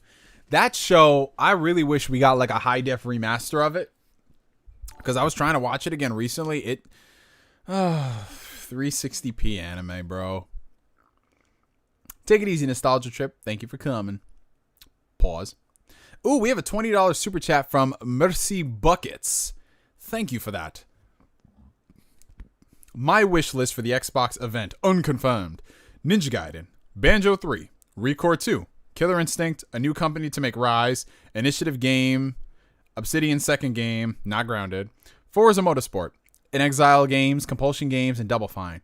Well, here's the thing. That sounds like a great list, Mercy, but I just feel like it's too much for the event. I know they have to come with some heat, but I feel like if they announced all those things, some of them we see gameplay.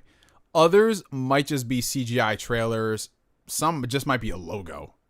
So I think they want to save those for other events. I don't think they're going to bore their entire load with just this one event. Now, I might be wrong. Maybe they'll come out with other events and they'll show it. But for right now, I'm just going to like temper my expectations to what we see. Because we know we're getting Halo Infinite.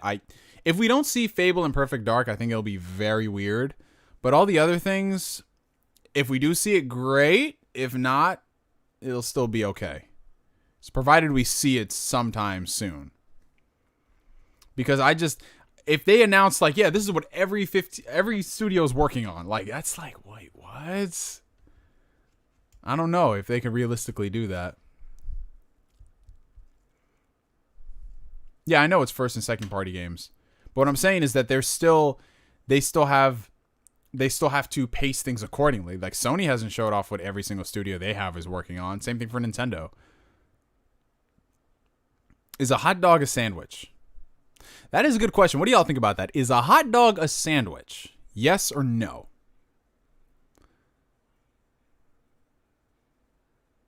Because I remember when I was a kid, I said, no, it's not a sandwich. Because if it's a sandwich, you have to eat it like this, you know? And you don't eat a hot dog like this. You eat it like this.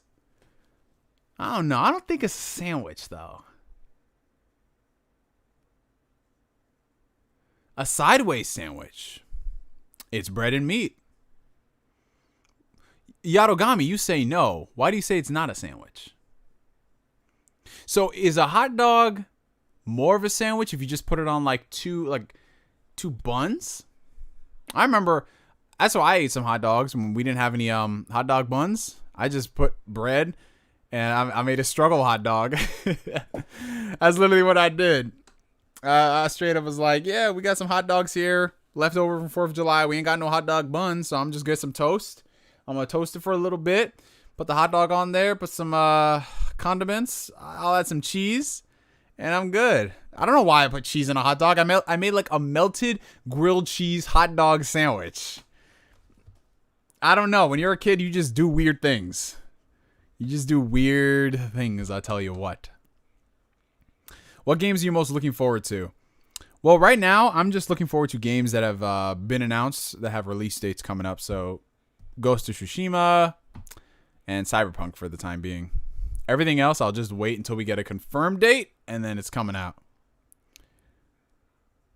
Yeah, but a lot of people don't really eat a lot of cheese on hot dogs. A hot dog sandwich is also known as a bologna sandwich.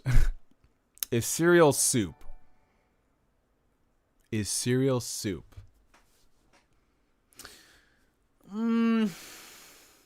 Technically, it can be eaten like soup, yes.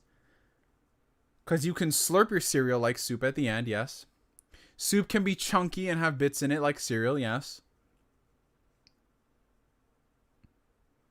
That's true.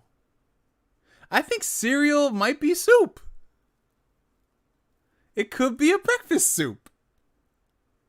No, because cereal has no noodles and has milk.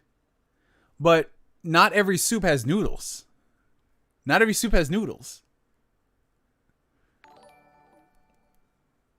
I think it might be soup, man. I think it might be soup. I love how we're just... I love somebody could come in here and just be like, what the fuck are y'all talking about? Oh, snap. We have a $24.99 super chat from the homie Asbel Launch 100 for you to put the When They Cry manga on your list of stuff to go through. Is this going to be a manga that kills me? Because them shits put me in a funk, bro. There's an anime? Or is that a video game? Oh, it's a video game. Higurashi, When They Cry. Because I looked it up on Google and it said Higurashi When They Cry anime. But then it just redirected to the video game. But When They Cry. Oh, it was a novel. Visual novel. Everything comes from the visual novel scene. And here's the manga. Came out then in 2005. Oh, okay. Oh, yeah, it does have an anime. Was the anime not good? I assume the manga is always going to be better. Don't check out the anime. It sucks. I figured as much. Okay. Got you. I will add that to my list. When They Cry. When They Cry. When They Cry. Okay. I love it. Everyone's like, yep, I know that series. I know it. Yep. This is what it is. It's crazy because when you talk about like certain anime, everyone's just like, I know what that is. And that's the best part about it because I could say something like a really, really obscure title that I think maybe 5 people have seen. Everyone's like, I've seen it.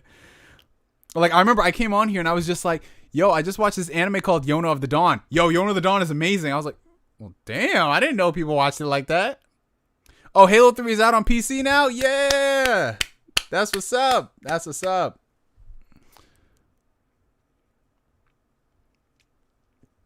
Oh, we have a $10 super chat from Colin, my boy. Speaking of sad anime, what is with you in sad anime tonight, Colin? Colin, do we need to have a conversation? Is everything all right at home, bro? Because you keep bringing up these sad anime. You just bring her down the vibes. I'm kidding, bro. I'm kidding. Grave of the Fireflies is such a sad masterpiece that makes you feel so depressed. I can't believe that was a double feature with My Neighbor Totoro when it first released. Yeah. If y'all don't know, the Studio Ghibli flick, My Neighbor Totoro, was in a double feature back-to-back with Grave of the Fireflies. I know y'all have seen Totoro before. Compare and contrast that to Grave of the Fireflies, a movie that's set in World War II. And that's all I'm going to say because I don't want to spoil it. But I don't know what they were thinking. Japan loves their double features, but for that, I just would stay. No. I remember when I first saw Grave of the Fireflies, I was like sitting there because I didn't know what to expect. And I watched it. I was sitting there and I'm just like,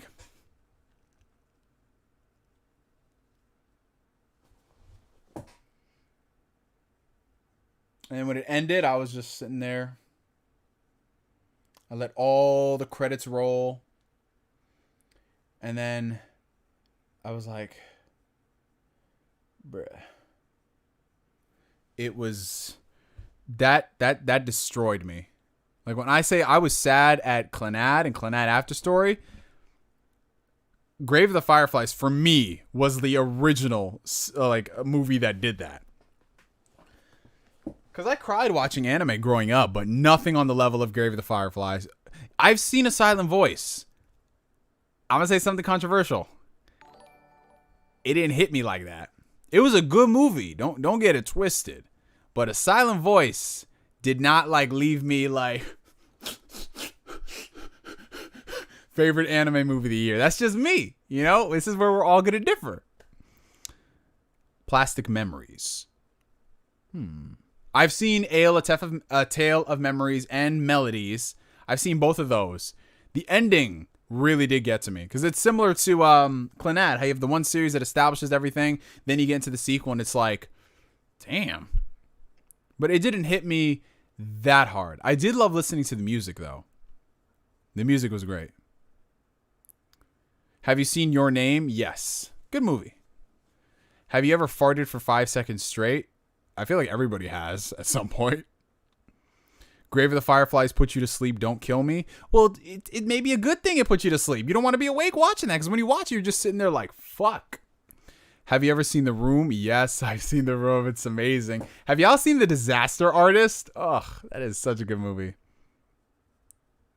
Oh, we have a $4.99 super chat from Josiah. That's actually the name of one of my coworkers. Do you think that Xbox could catch up or even pass PlayStation this generation? Realistically, I don't think it's possible. I'm just being honest with y'all. Xbox has done so much this generation for the consumers, and it hasn't paid off in their favor. In terms of console sales surpassing PlayStation. I just think that PlayStation is just too ingrained in the culture that Xbox had a chance last generation to do that. And they almost did. But at the end, PlayStation just eked out on top. And then this generation, even though what happened in 2013 was in 2013, even though it's been 7 years since and they've just done price drops, Game Pass, All Access, everything you could think of, people just don't want to buy the Xbox. That doesn't mean it's bad, but people just aren't interested in it for whatever reason. It's still at 40 million units. It's a respectable number, but last generation, the 360 did over 80 million units. So the One is missing something that's enticing people. And I don't think that's not a bad thing to say, But we'll see. We'll see. Halo 3 PC. I would, but I have it on my Xbox One, so I'm just going through the campaigns there at the moment. But I think if some of my boys go and continue playing it like they did when Reach dropped, then I'll just get down to playing it.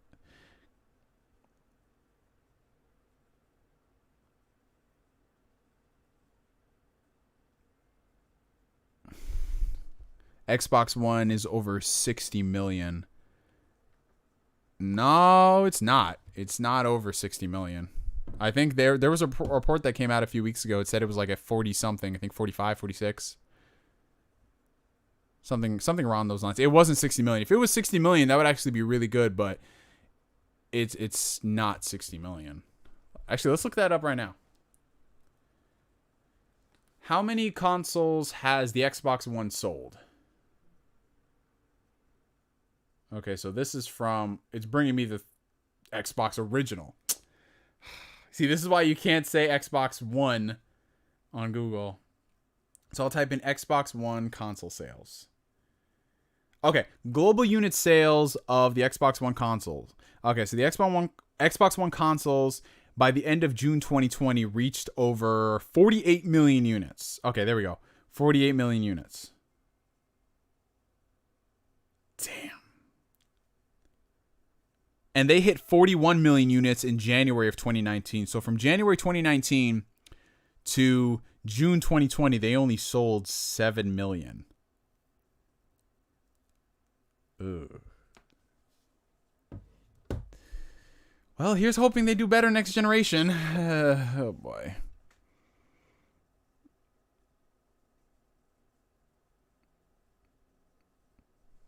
What would a vegetarian zombie eat? That's a good question. What would they eat? Grass?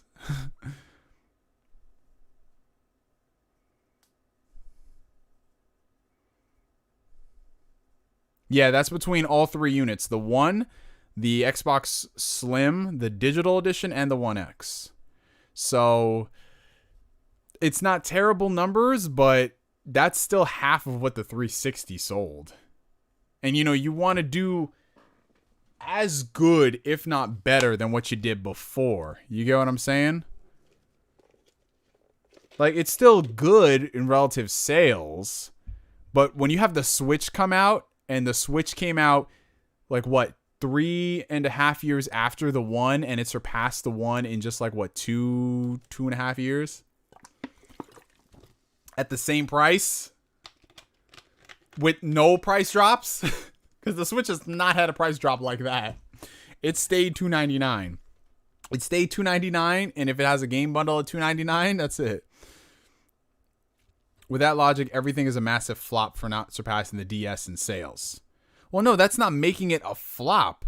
But when you're going from the consoles alone, listen, when you're comparing the DS to 3DS, yes, there was a drop in sales. Why? Because smartphones and tablets kick things off.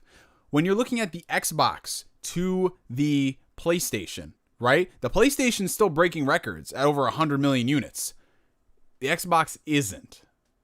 So at that point, it's like, well, it's not that console games aren't selling. It's just nobody wanted to buy this Xbox. Again, it's a good system, but it's just not appealing enough.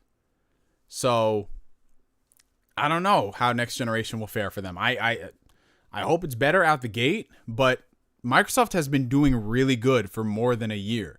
It's not like they just got good this year. You know, ever since Phil Spencer took over, it's been consistent years of growth, and Game Pass has been around for a while. So, I don't know.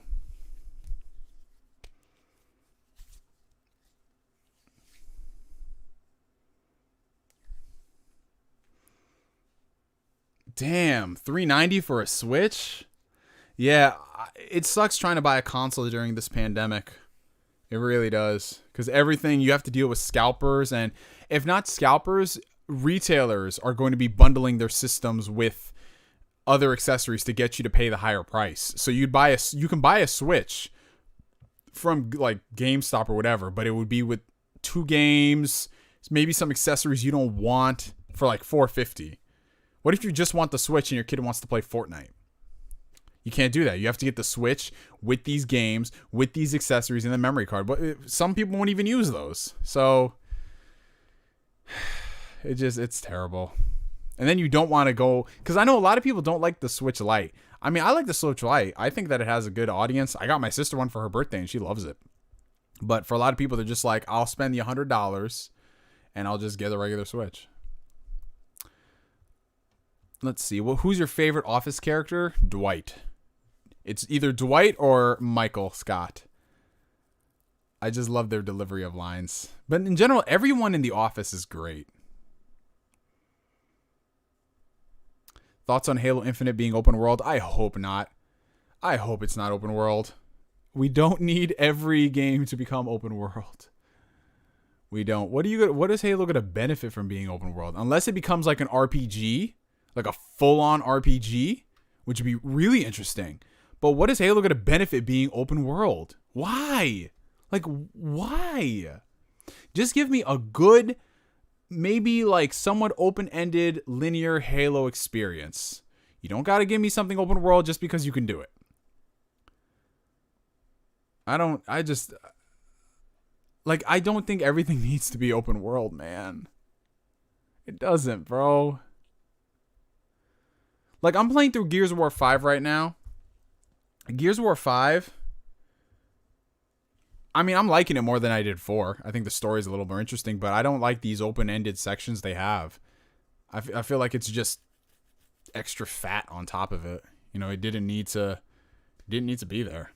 Hey, they made Dynasty Warriors 9 open world too, and look what happened to Dynasty Warriors 9. Yeah, Phil Spencer, when he said Scalebound's cancellation was good for gamers, he hasn't shown us anything since that shows that it was good for gamers. Zelda is not an RPG, and those games are open world. Zelda games aren't really like open world in the traditional modern sense. And they're not RPGs, they're action adventure games. Halo, how is Halo going to be an action adventure game? You know, Zelda is not an RPG in traditional sense, but you're still doing more than what you would do in just a game where you have a sword and you hack and slash things. Like, it's not comparable with those two. Like, what is Master Chief going to do? And in Zelda, you go through dungeons and you solve puzzles and you do all those. Like, was Halo going to do that? If Halo's going to have dungeons and puzzles, then maybe.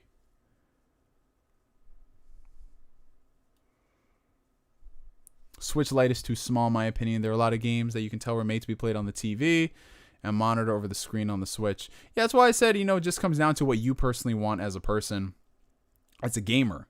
Because for a lot of people, like I said, they only game casually, and for $199 buying a Switch, that's a great deal for them.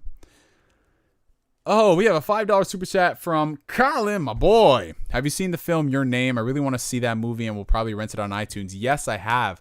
I actually saw Your Name before it was out here in the States. So how I went about doing that, I was taking a trip from, I was coming back from Texas, because, I used to go to Texas every couple of months, because I just love going to Dallas. It's great. And I was coming back and I was checking out the in-flight movie selection. This was like, I want to say January 2017. And I was looking at their selection of like foreign films just to see what they had. And they had a lot of movies that weren't in the theaters yet. Some not even over here, period. And I noticed they had Your Name. And I was just like, what the fuck? This is Your Name. And it's been on that flight rotation of movies for a few months. So I ended up watching about like half of the movie on there. And then I waited a few months and I saw it when it came here in the States in the theaters. It was good. It was good. I don't think it was like as good as everyone's saying, like the best anime movie of all time. But it's a great anime flick, It's nice. It's a good movie. It's a good movie. Just everyone's going to overhype it. But it's worth renting and checking out. I'll say that much. Very beautiful movie. Ooh, and they got this 4K Blu-ray in Japan. I'm tempted to import it because apparently it has English subtitles. Man.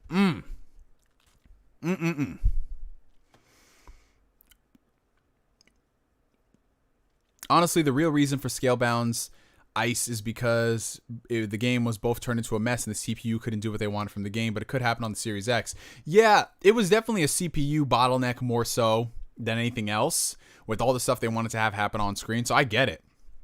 I understand why it was canceled from a technical standpoint, and just the relationship between Microsoft and Platinum was not that great. So if they did revive it on the Series X, that's where I'll be like, yo, I'll come on camera and I'll be like, yo, this is some good shit. But would they want to do that? They had already sunk so much into the game, and they have a bad history, like bad blood over that situation. But like I said, in the video game industry, if there's one thing I've learned is the door is never shut. Like, people say, yeah, I'll never work with this person ever again, blah, blah, blah, and then look what happens. So if they revive Scalebound, I think that could be a really, really big title for them. Like, insanely big, because that's something that really does not exist on any other platform. To that extent. Like, that's really dope.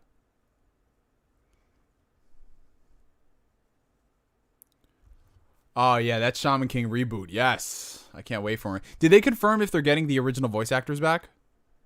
Because I know they said they didn't want to do it unless they had the original team. How long do you usually let these Q&As go? I've been a subscriber for more than 10 years, but I've never watched one of these live. Oh, that's awesome, Kobe. Well, thank you for the support and coming to the stream. Usually these streams go for like 3 hours. Usually like 3 hours, sometimes 4 hours if we're just really invested in the conversations. That's usually what it is. Where's my Rave Master anime at? Oh, that would be good. But you gotta get more Fairy Tail first. You can get all the Fairy Tail stuff. I know Asbel's gonna be like, yeah. Asbel, who else? Asbel, Danix. I will forever roast Fairy Tail in front of Danix. I don't even think he's still here. But he's always on Twitter with the Fairy Tail screen grabs, and I'm just like, ah. Oh, no. We're talking, Grimdara, we're talking about the Japanese voice actors. Do you think Alan Wake will be an exclusive for PlayStation or a timed exclusive for Xbox? Whichever platform they're putting out a new Alan Wake on, I'm there. I loved Alan Wake. But Remedy owns the IP to that. So I think if they're going to be developing it, they'd have to enter into a partnership with someone to fund it. Or publish it at the very least. He's like, man, I really don't like Fairy Tail. Oh, okay. I thought I saw one comment from you at some point in time in this reality, Asbel. Says the guy who thinks, oh, here come Danix's bitch ass. Says the guy, yo, all right. Where are my 90s babies at? We got to roast this nigga Danix. This dude over here be hyping up Fairy Booby Tail, and he hating on Space Jam. How could you hate on Space Jam? What's up with that? Why? Don't you dare diss Space Jam. Yo, chat, hit the verdict. Would you rather watch Fairy Tail or Space Jam?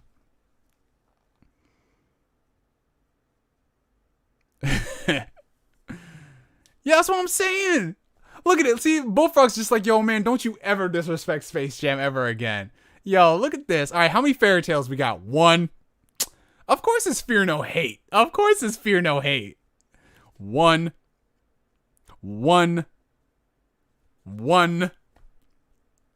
What I want from Capcom is to uncancel Mega Man Legends 3. Oh. You and me both. I mean, I was so surprised they did come out with Mega Man 11. If that's any type of consolation. It isn't, but yeah, it's a step in the right direction. Somewhat. Do you think Carrie Underwood's hot? She aight. I don't think she's hot.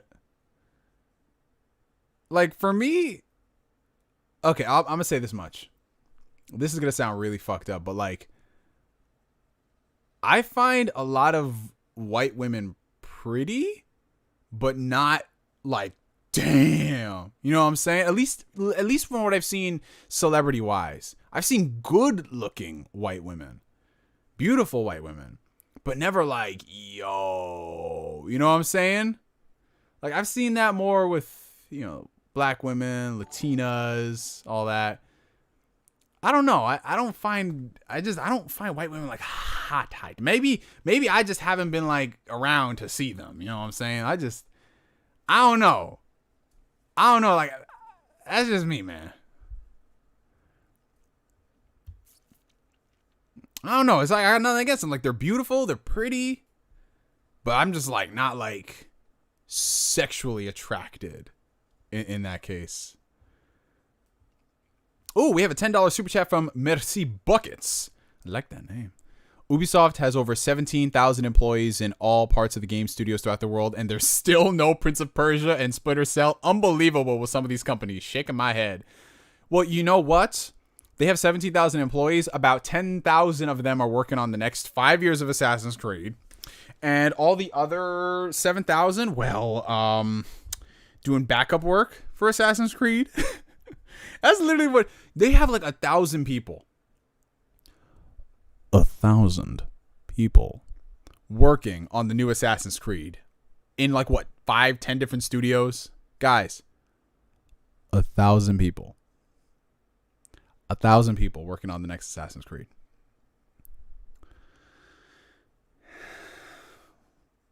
Why do you need 1,000 people?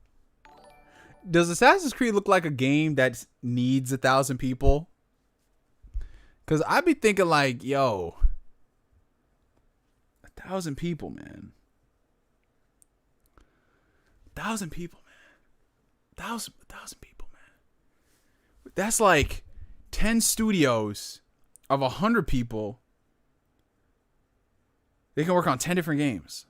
But we have 1,000 people working on one Assassin's Creed game. Oh, we have a $2 super chat from Asbel. I need an Arxis, Shaman King, and an Ultimate Ninja Storm style Bleach game. Man, what you are going to get is Jump Force 2 Electric Boogaloo. And you going to like it. That's what you going to get, bro. Space Jam is a 90-minute commercial, not a movie. Why do you got to bring such negativity into this stream, Warrior Fella? It is Monday. We should not start off the week with such negativity. You leave that movie alone. I just can't stand some of y'all. I just, man, who hurt y'all? That's all I got to say. You sound like you find exotic women hot. If you consider black women and Latinas exotic, I don't. I mean, just for me, it's like I see more black women and Latina women are just more like sexually attractive than white women from what I've seen. Exotic is like not black and Latina. Exotic is a country that I didn't even know existed.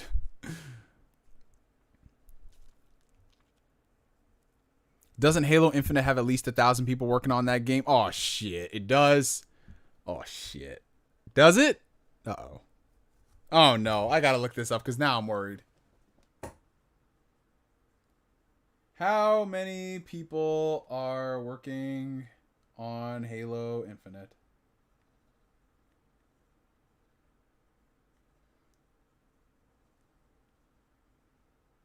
I can't find the answer easily.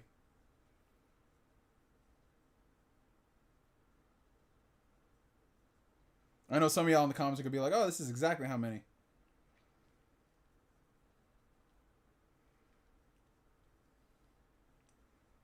I don't see anything here, but...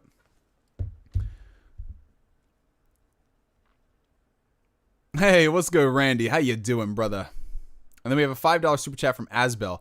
Funny that I was kind of excited for Assassin's Creed Valhalla until they showed off more of the gameplay. I mean, I think it's going to be a decent game, but it's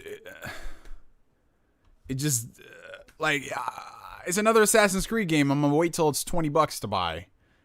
You know? Like, I do like how it's more self-contained and it's not just bloated. Who is super hyped for Bravely Default 2? If it's good, hell yeah. Wait, isn't it coming out this year? Or did they delay it? Let's be honest, Prince of Persia is mid. No, what game you playing, fam? Prince of Persia was the shit. And then we have a $10 super chat from Colin, my boy. Do you consider yourself a religious person in your everyday life? How has your parents' different religious backgrounds influenced your own beliefs? Good question. So me, myself, and I am not religious. I do have certain leanings towards the Christian faith in certain aspects. I guess you consider me Christian, but I don't read the Bible daily. I don't practice and preach all that stuff. My whole philosophy is just being a good, decent human being. That's what it is. That's what it always is. My mom, she was raised Muslim. You know, my dad, his family was more just like, whatever. They're both from Ethiopia. But he grew up learning about Christianity and everything, but obviously he never really practiced it much. My mom, on the other hand, was kind of like, yeah, I was raised Muslim, but I want my kids to do what they do. So she never enforced her own belief on us. We learned about her belief, but she was just like, you do what you do. I'll celebrate Christmas with you. I'll do whatever. So she was very much so like open-minded and progressive about a lot of things. And, you know, I always respected her beliefs on certain things like fasting through Ramadan. And every now and then I would fast with her for the whole month and everything about that. So, yeah, she basically just said, you do what you do, have fun. Like my sister, she says she's agnostic. My brother says he's atheist. I mean, it's whatever. Like we're all just like, yo, let's all be decent human beings. Let's not let a religion dictate who we are. That's what it is. And I think that's really awesome because a lot of people don't have that opportunity because I'm not saying this is all people who are religious, but a lot of people I've noticed their beliefs have gotten so ingrained in who they are that if their children are anything but what they are, they can't accept it. And I see that a lot with people in Christianity. I see that a lot with people who are Muslim. And I'm just like, yo, life is too short to really be adopting that mindset. Oh, take it easy, Leandro. Thank you for coming to the stream, bro. But yeah, so for me, it's just like, my mom, she's the template of how I run my life, where I'm just like, be a decent human being, respect people for who they are, give respect, you receive respect back, hopefully. But if someone's acting a fool to you, my mom was always just like, oh no, you don't take no shit. My mom is just so fucking dope. Like, I remember the only thing y'all hear about my mom, like through YouTube videos, is just back in the day where she would take away my camera so I couldn't record videos, or she would just, if we ever got into an argument, she would unplug the router so I couldn't play my video games online. Like, she used to do that stuff, but my mom is seriously the dopest person out there. And I mean, just from what I told you guys, that, like, literally, she's just like, yeah, I'm a Muslim, but I have respect and understanding for all religions, and I'll be with you to share and break bread on certain things. She's dope about that. She really is. But yeah, that's how it is. Like, I don't care about someone if they're Buddhist, if they're Hindu, or, you know, if they're Jewish, or if they're, because to me it's just like, your religion should not define you and what you do on the day-to-day basis. If your religion is literally telling you to be a bigot and not have understanding for people, then you might need to get a new religion, because that's just so ridiculous. And unfortunately, you see a lot of hypocrisy across the board when it comes to the people in the Christian faith. Not everybody, but a lot of these people who try to use Christianity as a way to, like, oh, it's because my God is telling me to do this. You see this a lot with the old religious right and everything, and they just say, we're doing this because of God, but then we're also going to commit infidelity, and all, like, just the twisting of the Bible and everything that's happened is just, ugh. That's why I can't fault people for not being overtly religious, because look at all the people who are being parroted in the mainstream. So honestly, I think what it comes down to when it comes to understanding Christianity is you going on that journey, not looking at like these figures out there and what they do. You doing that journey yourself, learning, understanding it, and just coming to your own conclusion about things. So that's why I don't say, yeah, fuck Christianity or fuck someone who's Muslim. Like, no, you know? So I just go about it and have your own understanding of things. That's how it is. Hey, Neo, have you tried A Plague Tale Innocence? Yes, I actually started it on the Xbox because it's on Game Pass. Because I heard a lot of good things about it. Everyone said it's an amazing game of the year contender. I have not put too much time into it, though, because it's a very much so a story-driven experience, and I have to get myself in that particular mindset, you know? But I will go back to it.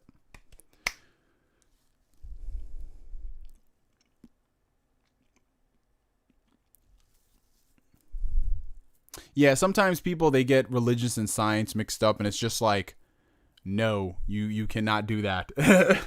There's just certain things that science just outweighs, and you have to accept that. Do you play platformers? Not as much as I used to back in the day. The last platformer, well, I mean, Ori and the Blind Forest, it's a platformer, but like, I don't look at it like a platformer because it's more of a Metroidvania kind of game. But there is like some type of platforming in it. But if we're talking like traditional, Rayman Legends. Rayman Legends was awesome. Let's see. Oh, I missed a couple questions when I was talking about that. The new Assassin's Creed should look a lot better if more than 1,000 people are working on it. No, I'm not saying that it should look a lot better. I'm just saying, like, with 1,000 people, you're expecting like, yo, this game, it should be the greatest game of all time. Why do you need 1,000 people to work on one game when it doesn't, not visually, but just in general, does not look that much more impressive than something that had like 200 people working on it? Like, where's the 1,000? Like, where's the extra 800 coming from? Scarlett Johansson? Yeah, Scarlett Johansson, she's very beautiful. She is. And, you know, as far as like white women are concerned, she's up there. But for me, like, Scarlett Johansson is bad.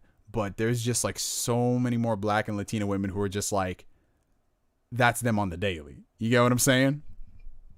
Like, Scarlett to me is like the rare exception of bad white women.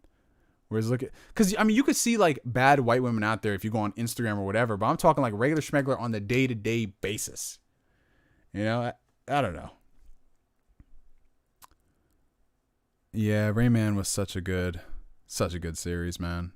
I miss it. I really do. I bought that game on the PS3, the Switch, have it on PC. Good series.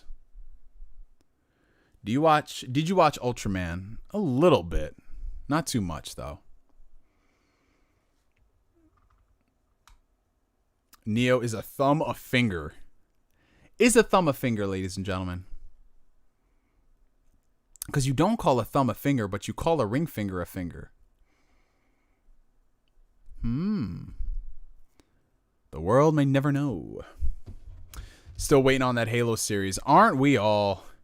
I remember when that was supposed to be a movie at first, and then they changed it to a TV series. Wait, didn't they announce that Halo series with the launch of the Xbox One? I remember that. Man. And then here we are 7 years later. I mean, I heard they did write the scripts. I think they were getting ready to film. So, we'll see. Oh, we got a $10 super chat from Colin, my boy. What time period would you like to travel back to if you had a time machine? Would you change anything that happened in the past? Well, you see, I'm black, so as much as there's a lot of bad shit happening right here in the US, I would not really want to travel back that far, because yeah. If I did want to travel back and there was like just no repercussions, like I wouldn't change anything. I really wouldn't. You know what I'm saying? I'm not the type of person where I would go back and change it so everything would be better. I would want to go back and observe things and get a firsthand look at stuff, because everything that we're seeing is like from secondhand perspectives, thirdhand perspectives, from like older things that happened. So I would like to go back and see a lot of the stuff as it went down. So, you know, I loved watching a lot of samurai movies as a kid. So I would love to go back and see all that stuff happening, like the standing death of Benkei. I would love to see that happen. Just all these crazy standoffs. That stuff would be really cool. I would love to, if we're talking about like pop culture, I would love to go see like the premiere of the very first Star Wars movie and just seeing like like the cultural impact of everything as it started. That would be cool. But if we're talking about just like in general, like all the other, I don't know, like I feel like white people are easier. They can answer this. Like I would love to go back to 1950s with the dresses and everything and dancing. And I'm just like, you do know there were 2 separate water fountains back then, Stacy. You know, like it's just like, yeah, no, I would not know. Because like civil rights in America is not that old when you think about it.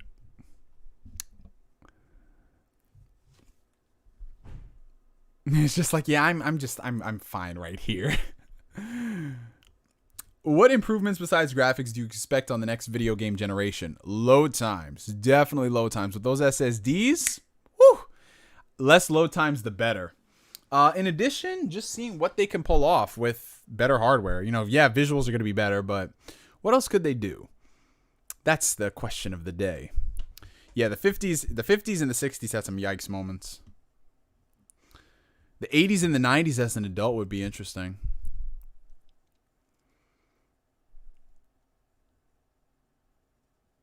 What is a game that's not in development but you would want to be a thing? Ooh, that's a very good question. I mean, I would love for another Final Fantasy Tactics. I love Tactics. It was a great game. I would love for a new one. But there's just like a lot of other things too, like a Legend of Dragoon remake. I'd love a new Time Splitters game.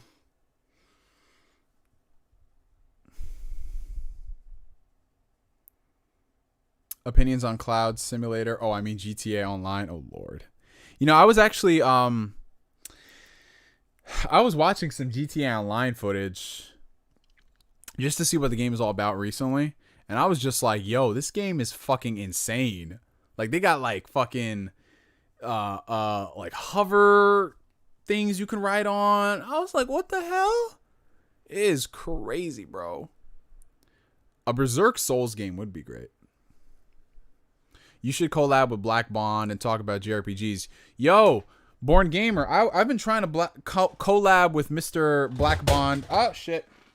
I dropped my controller.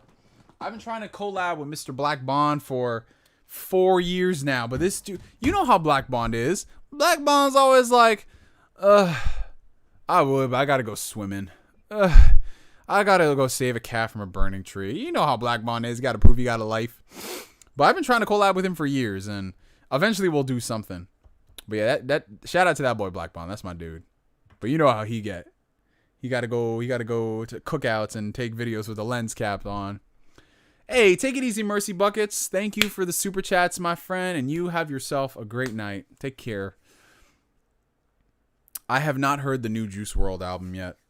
I'm kind of holding off for a bit because it's just surreal to listen to that stuff and realize, damn, this guy's gone. T.I. or 50? I like T.I. a bit more. Hey, take it easy, Ghost Rider. Oh god, Death Stranding. Ugh. Yeah, it's gonna be an ordeal tomorrow. I was gonna say it's gonna be an arduous process. Next gen Yu-Gi-Oh RPG. I would like that, but you know Konami, they're like, if we can put $5 into a Yu-Gi-Oh game's budget, let's do it. Let's do it. That's literally what they do. A Legend of Dragoon remake or remaster? I would definitely say a remake, because remaster, I feel as if the game is way too old for that, Kobe. You know? Your opinion, but is Michael Jackson the GOAT? Yeah, he's the greatest of all time in what he did. Definitely.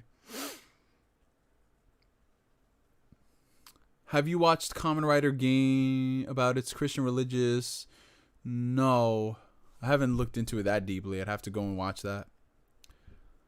I'm the same way. I need more time to listen to Juice. Yeah, I'm just, I hear people talking about it and I've heard good things, but it's just, you need some time, you know? Like, I just, in passing on YouTube, YouTube recommended me the interview MKBHD did with Kobe Bryant, and I had to, like, think about whether or not I wanted to click on it. Because it's just so surreal that Kobe passed away only a few months ago. And this year feels like it's been so long. But I was watching that and I'm just like, damn, this was 5 years ago. God.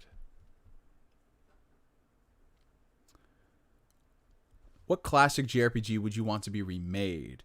Honestly, the games that you mentioned right there. FF6, Chrono Trigger, and Tales of Fantasia. A lot of the old school Tales games from before the PS2, I think deserve remakes. Because they were good, but they just have not aged that well at all. And they were completely different games, too. Is a muffin a cake? I would think so. Oh, we got a $10 super chat from Colin, my boy. I think it would be fascinating to witness and observe the cradle of civilizations such as Mesopotamia, China, Egypt, and seeing the whole transition in human history. Yeah, that stuff would be cool to see. But again, I like to view it as like a guy floating in the sky and just seeing all that stuff happen. Like seeing how they built the pyramids and all that would be cool. Ori and the Will of the Wisps is Game of the Year. It's very good. I haven't finished it yet, so I can't say it's Game of the Year, but it's a very good game. It's like they improved so much by comparison to the first game. Hey, take it easy, Danex. You have a good one, kind sir. Take care. Did you hear Konami's already shutting down the Castlevania mobile game? Oh my god, already? What, did it not make $1 billion in a day like they wanted? Because you know how Konami goes. They're just like, yo, this has to sell. What games you playing right now? Max Payne 3, Gears of War 5. Those are what I'm like on and off at the moment. Red Dead in the background. And let's see. I was playing Kingdom Hearts for a while. Only 750 million? Shut it down. Exactly. Yeah, I was actually at work when Kobe Bryant passed away. And I remember seeing the news and I was just like, no, it didn't happen. And I remember people just kept running into the break room and they were just like, yo, did you hear the news? And people were just shaking their head like, It was terrible. It was terrible, man. I didn't want to believe it, bro. I was like, no, no, he's okay. And then when they started showing that, his daughter was there too, I was like, no. That was one of the worst. Like, celebrity deaths don't really affect me like that. I get emotional to an extent if it was like a director whose movies I loved or an actor, but Robin Williams and Kobe Bryant's death just hit me in such a different way. And I remember I legit was just sitting there and I was like, I couldn't even speak.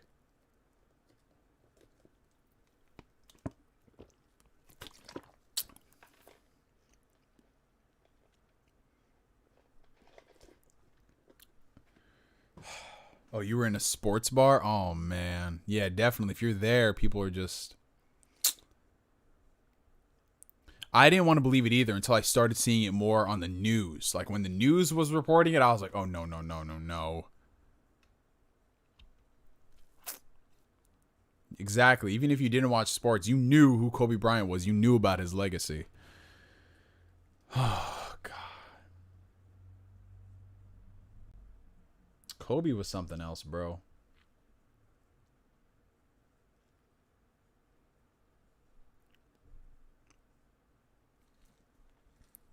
Damn, this has been a depressing stream, man.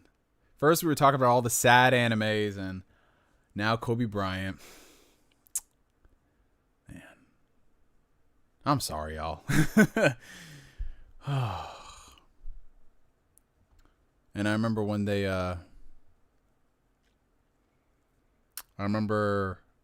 did the tribute and they were playing that song "See You Again."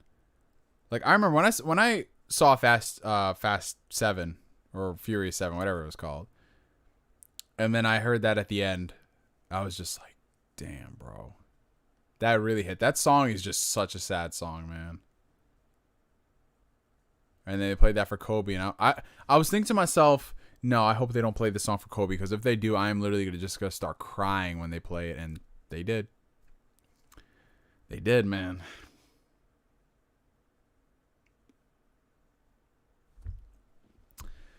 I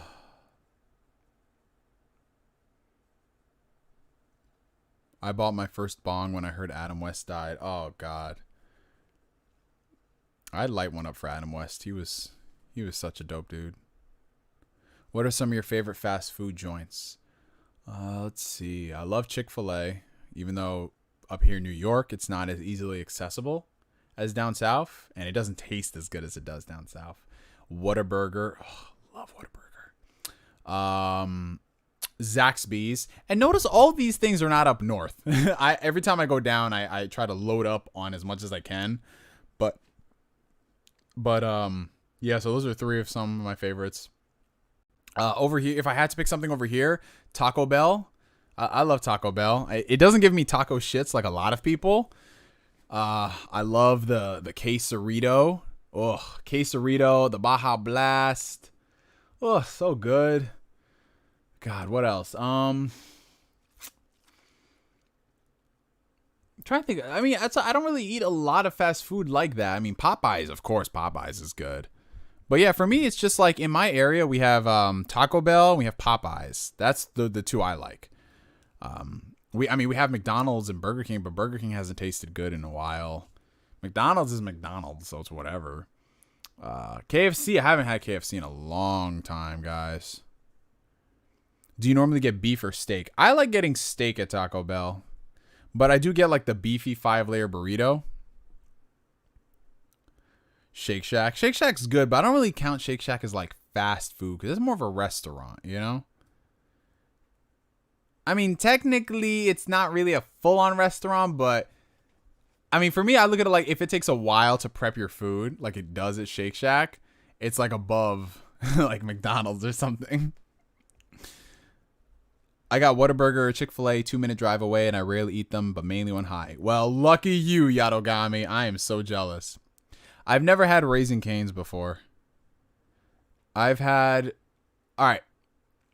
Anybody who lives on the West Coast, I know you all are about to unsubscribe. What I have to say, but I did not care for In-N-Out. I didn't. I had In-N-Out. I was just like, yo, is this what people are hyping up? This is it? I didn't care for it. I didn't. I don't know. I'm gonna get some people saying, "Oh, typical." I knew you were gonna say that. Ooh! Have y'all ever had Fuddruckers? Have y'all ever had Fuddruckers before? When I was in Texas, we hit up a Fuddruckers. I liked it. It was good. And then when I was in Nebraska, I hit up Culver's. Oh, Culver's, man. Culver's had some good food. And they had some nice ice cream. In-N-Out is worse than Freddy's. Well, I've never been to Freddy's. I don't know. Yeah, but the way people be hyping up In-N-Out, they be talking like it's going to change your life. I didn't see that. Yeah, Five Guys is good. It's expensive, but it's good. Hey, third stream in a row. That's what's up. Last time I went to Shake Shack, it took less than 5 minutes. Oh, that's good. That's good. But for me, I don't know. Maybe it's just because my area is always packed. So a lot of people are like, it takes a little longer than 5 minutes. I liked Fuddruckers, man. You like Taco Bell? I got some bad news in the Discord for you, bro. Oh, God. What did you say? Let me see what you said. Let's see what you said. Like, I'm the only one who Taco Bell does not affect. Taco Bell seems to be getting nuked this August. Let me see. Oh, no. What is this?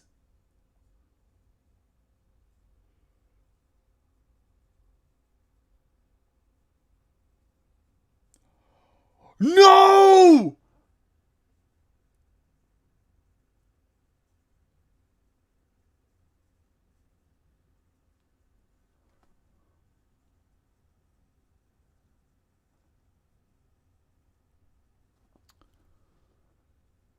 So according to this Reddit thread, about Taco Bell,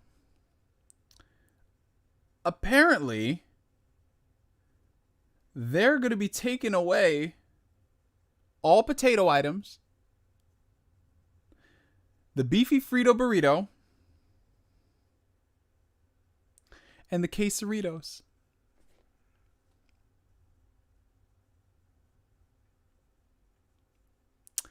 I don't ask for much. I don't. Taco Bell's always been there for me, and I've been there for Taco Bell. But the quesarito? Do you know how many years I've been eating the quesarito? And now they're taking it away? I hope this isn't legit. No, don't. No, this is not real. No! See, it is a fan favorite item. I've been eating it since it came out in 2014. Oh my god. For 6 years I've been eating the quesarito. And now it's gone. I feel like I lost a friend. I loved the quesarito, bro. This really is the icing on the cake for a depressing stream. Listen, I know some of y'all don't like Taco Bell. That's whatever. That's fine. But, yo, just, I feel depressed because I go to Taco Bell and I always get a quesarito. I don't get anything else without a quesarito. Now I'm gonna stop going to Taco Bell. That's it. It says it goes away in August. That's it. I'm done eating Taco Bell, guys. That's it. It's over. R.I.P. Taco Bell. I might have to do a video.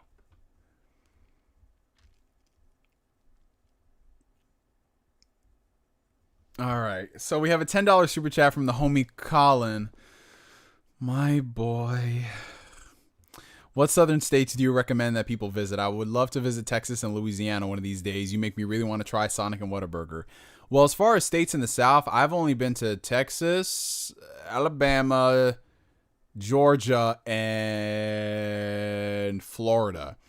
So I recommend going to Texas. I think Texas is one of the dopest states out there. I know a lot of people in Texas look at me like, the fuck? But I always have a good time when I go down there. I love all the food. Oh, the barbecue. Oh, so good. I recommend Texas, but Louisiana, that's on my list of places to go. But I know there's probably some people in the chat who live in the South, so they can probably recommend you some spots too. Oh yeah, Dairy Queen does take a while. But yeah, 2020 has claimed another victim. Chris is going to stock up this July. Man, I might have to. Not really good, but yeah, this is depressing, guys. Have you ever seen me this depressed on a stream? This is just... No. Like, what? Why do you have to claim something every month?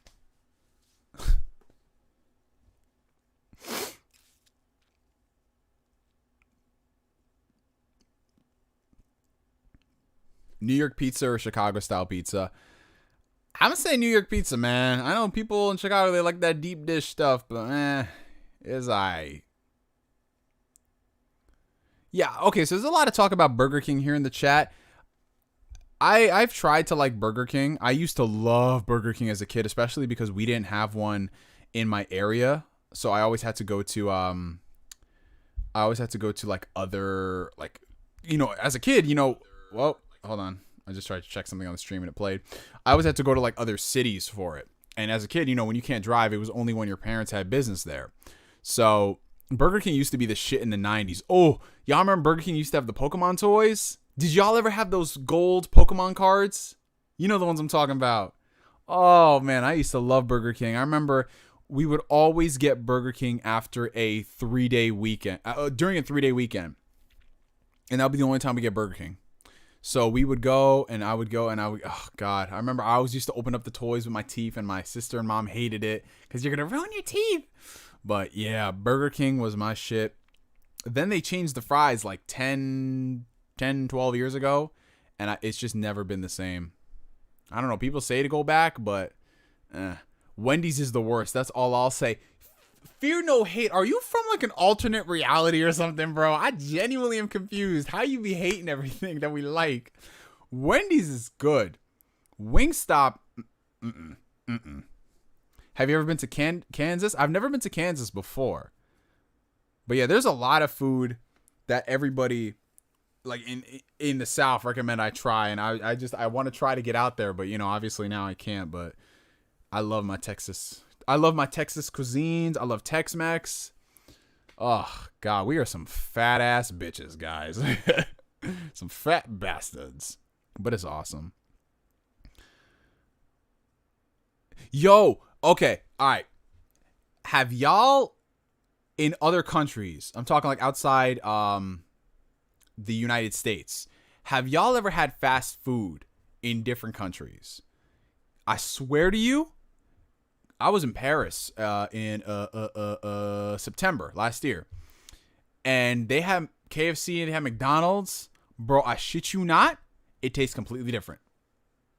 I swear to God, it tastes like, at first it's confusing. You're just like,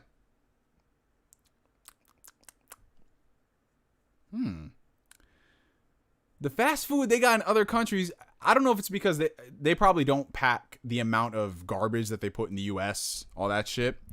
But if you go to other countries, like try their food like KFC, McDonald's, it be tasting different, bro. And it be tasting good. Like I remember my boy, one of my coworkers, he went to Taco Bell in Hawaii, and he was just like, bro, if you like Taco Bell in the States, Taco Bell in Hawaii is just like top tier. He went there every single day, and he was just like, it tastes like legit food. I was like, whoa. And then I try it. Every time I go to a different country, I try their fast food, and sure enough, it tastes different. Like some, not so much, but others, it's like, yeah, of course, everyone, they hate the place they live, but they don't leave. We know why. I mean, I'll say this, for example. I mean, I live in New York. I hate a lot of stuff about New York. I don't like the taxes. I don't like how expensive it is. I still love New York. Eventually, I'm going to end up moving either out or moving up north. But to me, it's just like if you hate something so bad, you gotta get out of there. KFC in Spain hit different. Ooh, I gotta try that. What do you think about Georgia? Well, I got a lot of family out in Georgia, so I've been there a few times. It's cool. It's cool. I like it there. I love how when I went to Georgia, for the first time, like as an adult, you know, who could drive and do all these things. I remember hearing people complaining about like the traffic there. Oh my God, the traffic is so bad. It's terrible. Just look at this. And I remember we got into traffic, and I was like, this is traffic, you know? But remember, I live in New York, so our traffic in California traffic is completely different than down in Georgia. Just like how over here, we complain about when it's 90 degrees. When you go down to Georgia, 90 degrees? It's nothing. So it just all depends on where you live. That's why I don't be hating on anybody for if their state has different things, you know?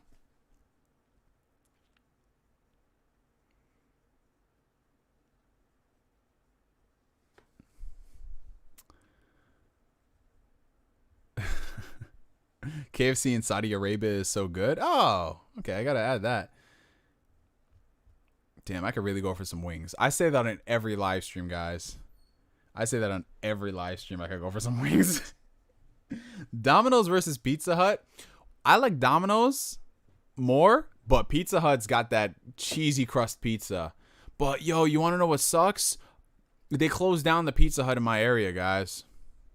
They closed that down last year because it was one of those dine-in Pizza Huts, and they weren't making money. So they're like, nah, that's it. So the closest Pizza Hut I have to drive is like 17 minutes. And at that point, I'm like, it ain't worth it. It ain't worth it. Like for me, it's like, yo, fast food for me, I don't want to have to drive more than 10 minutes. Papa Murphy's, yo. I remember the first time I went to Papa Murphy's Dragon, I was in Texas. And I had always heard people in, like my boy Danny in Wisconsin, he's like, yo, Papa Murphy's is the shit. You go there, here, let me pull up the photo for y'all, because I gotta get a visual reference, a visual aid.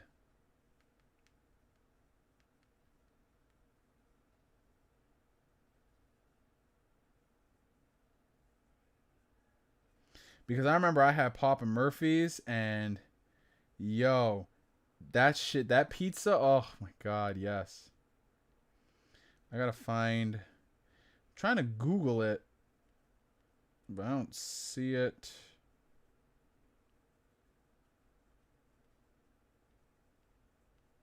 I gotta scroll through my Instagram to find it. But I will find it. Hold on. Give me 1 second, y'all. I'm just gonna keep scrolling on my Instagram. But yeah, Papa Murphy's was the shit, bro. You buy the pizza. It's already they already put it together for you. You bring it home, put it in your oven, and you just cook it, and just the size of the pizza. Whew. So much bang for your buck. But let's see. Oh, we have another $10 super chat from the homie Colin, my boy. I really want to try al-bak in Saudi Arabia because apparently it's so good. I feel like I can never go back to KFC if it lives up to the hype. Yo, that's how it is, honestly. Like, especially because you're coming from a different country. It's worth checking out all these places, but the bad thing about fast food, especially the really cheap ones, is you could go to a place that just, they don't have good chefs or good cooks to make it, and you'll have a terrible experience. That happens a lot. That's why I avoid certain establishments that are from a chain, because they just don't cook it right. So I understand that. But, all right, I'm in 2016 now on my Instagram, so I'm going to keep scrolling. Oh, $2 super chat from Asbel. Ooh, and speaking of fate, check the Discord. Okay, 1 second, good sir. All right, we're in 2015 now. Let's get into 2014. All right. Oh, here it is. All right, guys. So this was when I was in Texas 6 years ago, and we had gotten Papa Murphy's. Check out the size of this pizza. Look at that. Look at that. And that pizza, I think, was like less than $15. That pizza was insane. And it was so good. It was incredible. And of course, I have a Sonic shake too, because, you know, Sonic is the best. Yo, look at that flat top. Look at that flat top I had 6 years ago. I had the legit flat top 6 years ago. Damn. Oh, man. What the fuck is that crust? Oh, that crust was god tier. I really had a flat top 6 years ago. My goodness.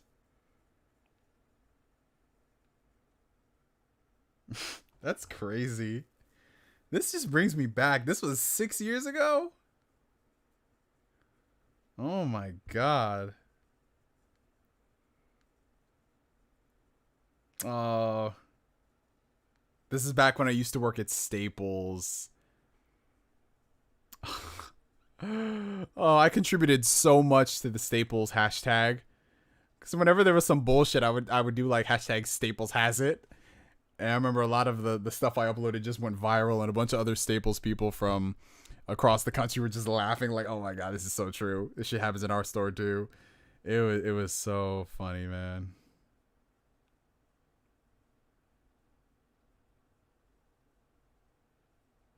This brings me back.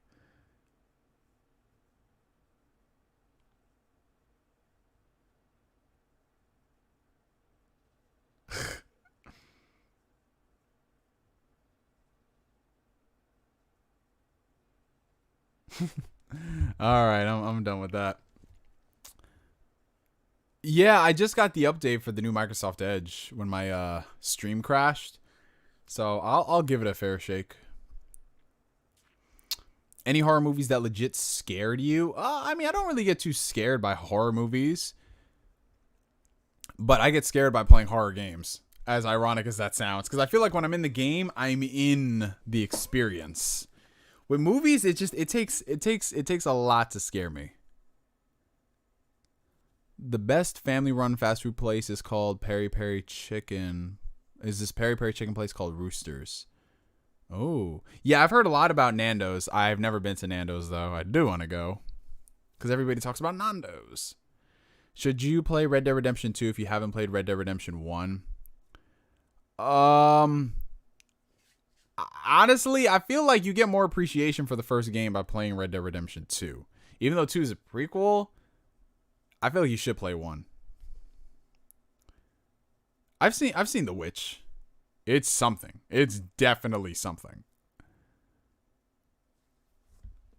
Yeah, man, I can watch horror movies, but not horror games. I'm too much of a bitch. Oh, so there's a countdown for it. You see, hey, we were just talking about this, Asbel. You never know. I would say play Red Dead 1 if you haven't. It's backwards compatible on Xbox One. That's like the best way to play the game right now. It's because it's on the store. Let's see. I haven't seen Fire Force yet. It's on my list of things to watch, though. And I said there's already so much to check out. Oh, why did that stream open up again? Culver's. Yes, Culver's was fun. It was so fun to eat there. It sounds so weird to say. Yeah, it's fun to eat at this place, but it was just genuinely good. Ugh. Like, I am such a fat kid at heart, guys. That's why I work out so much, so I can eat all this food and feel less shame. Dead Space is cool. I love the second game. The second game is one of my favorites. Third game I haven't touched. Do you use my anime list? I used to years ago, and I stopped updating it. I need to get around to doing it. Hey, man, is the Elite Series 2 controller worth it? Well, I really do like it, Fixed Alpha. I actually did a full video giving you all my full impressions on it. It's on the channel. But to spare you some time, it's a very good controller, but be careful about the reliability and the durability. It's all over the place for some people. Some people say it works fine all the way through. Some people say after 6 months it breaks. So your mileage may vary. Have you ever seen or heard of Kraft Pies? It's like my favorite pizza place. No, I haven't. Over here in New York, guys, we don't have a lot of these chains. We really don't. We only have like the basic stuff. Do you guys... In New York City, we just got our first Krispy Kreme. I'm going to just let y'all process that for a second.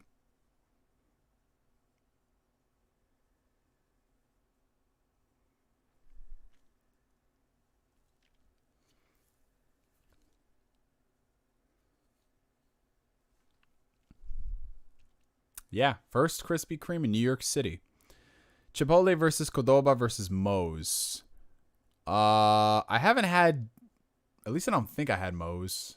I might have had Moe's, I don't know. But I like how Qdoba gave you they gave you the guac for free. But I didn't think the food was as great as Chipotle. So for me, it's just like, eh. Have you seen the new Pokemon Journeys episode? It's really good and very well done. Must watch full episodes on the Pokemon YouTube channel. I have not, because I stopped watching Pokemon like 13 years ago. I stopped watching it around Diamond and Pearl. I was like, yeah, this is it. I've been watching it for a few years. I'm good. I did see the Origin anime they did, and that was like it. Is delivering food safe during COVID? Well, it's been going on. That's how some restaurants have been thriving, with a lot of takeout, some delivery. So you just got to be careful. Yes, I am going to watch the Xbox event next week. Oh, it's already next week. That's crazy. Time goes by quick. Have you watched The Order on Netflix? I have not. What console's better graphics to you? It just comes down to the games. Just the games. Like, Gears of War 5 is a beautiful game. Last of Us and God of War are beautiful games. So for me, it's not really about just the graphics. It's just how great the games are. You get what I'm saying?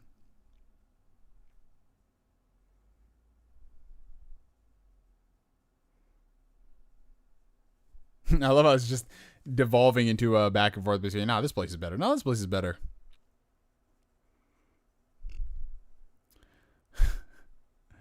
Yeah, we really, over here where I live, we have McDonald's, Burger King, Taco Bell, Subway, Popeyes.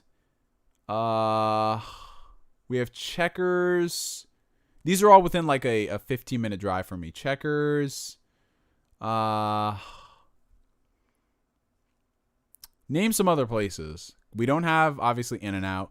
We don't have Whataburger. No Zaxby's. We have a few Chick-fil-A's, but only a handful, and those are in the city. No Jack in the Box.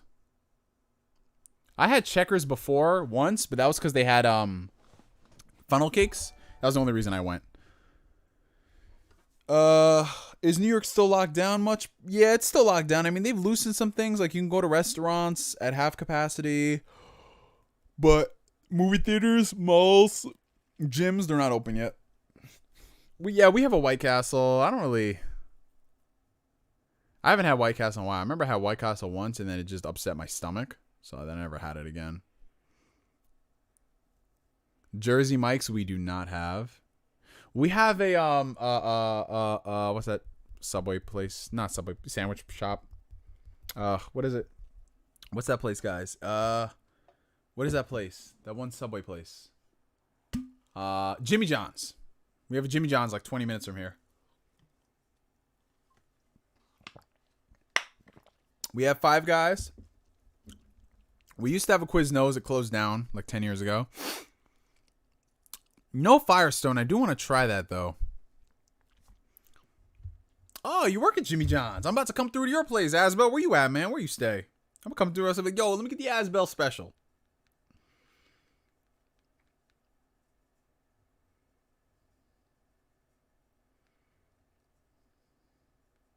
I'm going to see the closest Firestone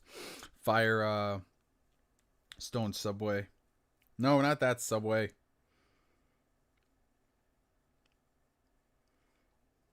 Let's see this closest Firestone Grill. Closest location to me is... No, not this. It's the wrong restaurant.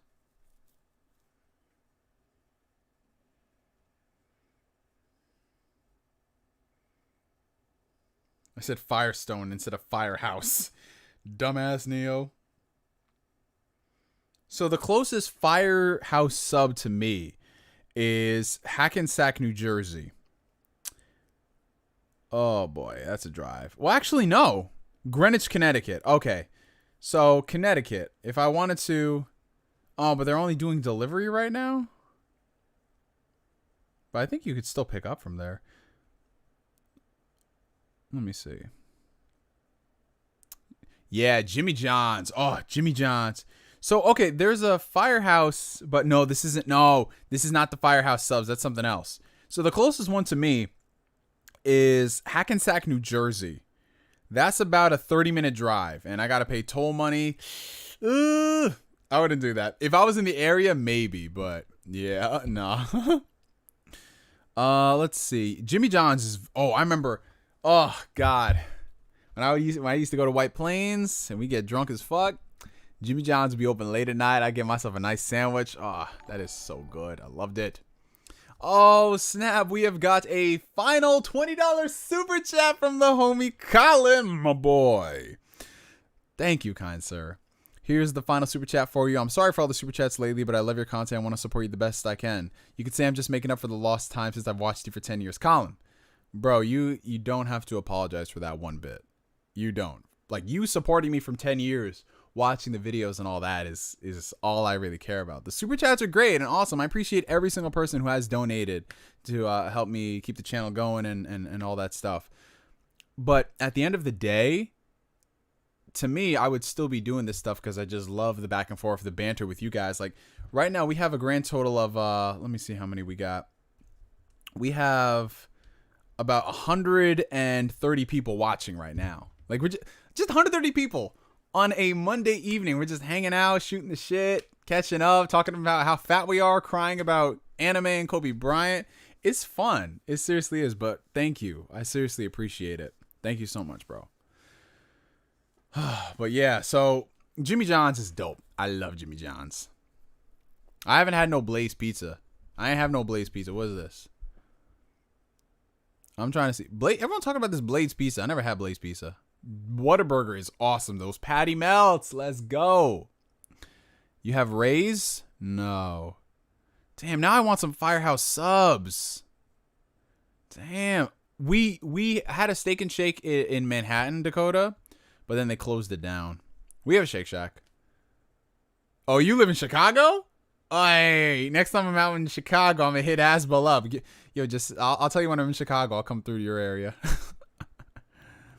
Which one do you like, Los Angeles or New York? Well, I haven't spent too much time in LA. I was only there for E3, so I didn't really get to spend more than a few days, and we were so busy with the convention that I never got to explore much of the place. So I haven't really explored it much to really give a verdict. I did notice excuse me, it's very expensive, even by New York standards. And you got to pay for everything. Like, they were doing the whole bag tax before anyone else. You come by Chicago and I got you. I'm going to hold you to it, Asbel. Have you ever ate Long John's? Long John Silver's? Nah. Do they have Freddy's Steak Burger over there? Nah. We're some fat ass motherfuckers. We're just like, yo, you have this? Nah, we don't have this, guys. Let me see the closest Freddy's. Freddy's frozen custard and steak burger. That sounds amazing. This is a bad sign. I don't see any of them in New York. They have one in Pennsylvania. 110 miles away.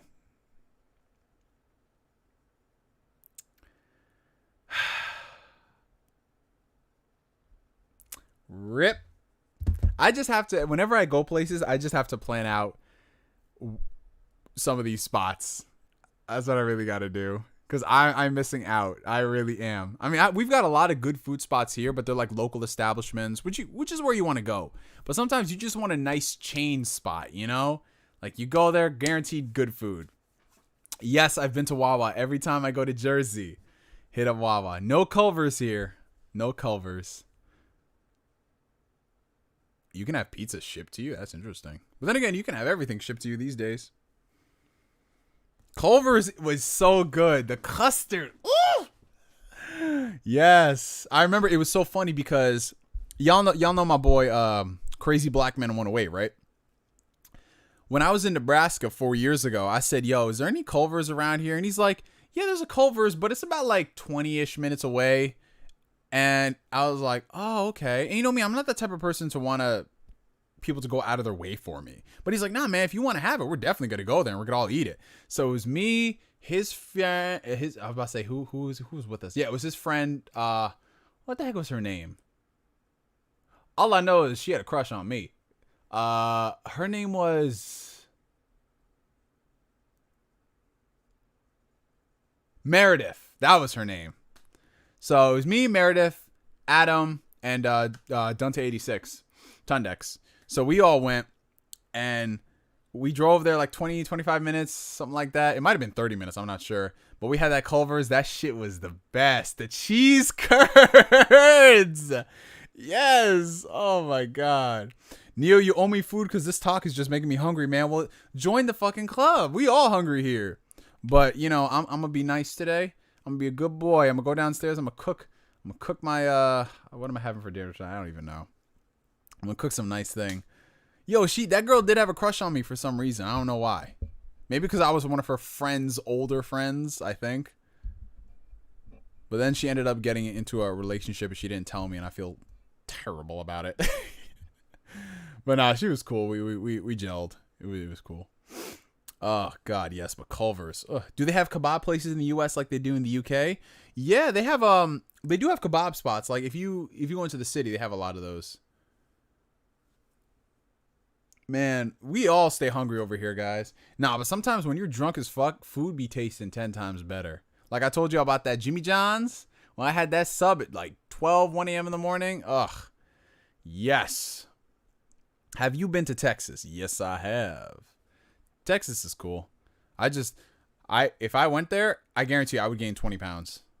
Because of all the food that they got there. Ugh. Man. I know what they say. Yeah, everything is bigger than in Texas, but woo, man, the food they got there is on point. Man, okay, my first time going to Texas, it was 6 years ago. In the span of a week and a half, I had Whataburger. No, this wasn't the first time I went because there were so many spots we had to hit. I had Sonic like at least 6 times, Fuddruckers, Freebirds, we hit up a lot of other places too. I'm kind of Jack in the Box. Okay, so I might as well just group together everything from the first and the second time I went. So Fuddruckers, Jack in the Box, Freebirds, which is like a burrito spot similar to Chipotle, Sonic, Krispy Kreme, Chick-fil-A, In-N-Out. We had a lot of Tex-Mex. Let's see, what else did we have there? Panda Express, and they opened up one over here too. Genghis Grill. Shit, we had a lot. I told you guys, I am a fat motherfucker. I literally work out just so I can eat all this junk. I'm 6'3", 240 pounds because of Texas food. Yo, I'm telling you, that barbecue.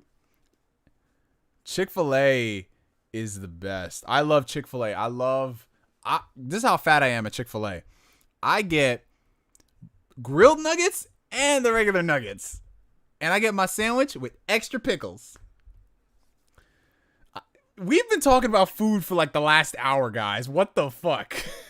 I love people coming in here asking gaming questions and we're just like, yo, extra pickles on my chicken sandwich.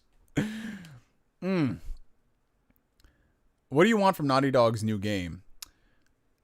I want something completely different. I want them to flex their creative muscles, because they've done Uncharted, they've done Last of Us. Give us something different.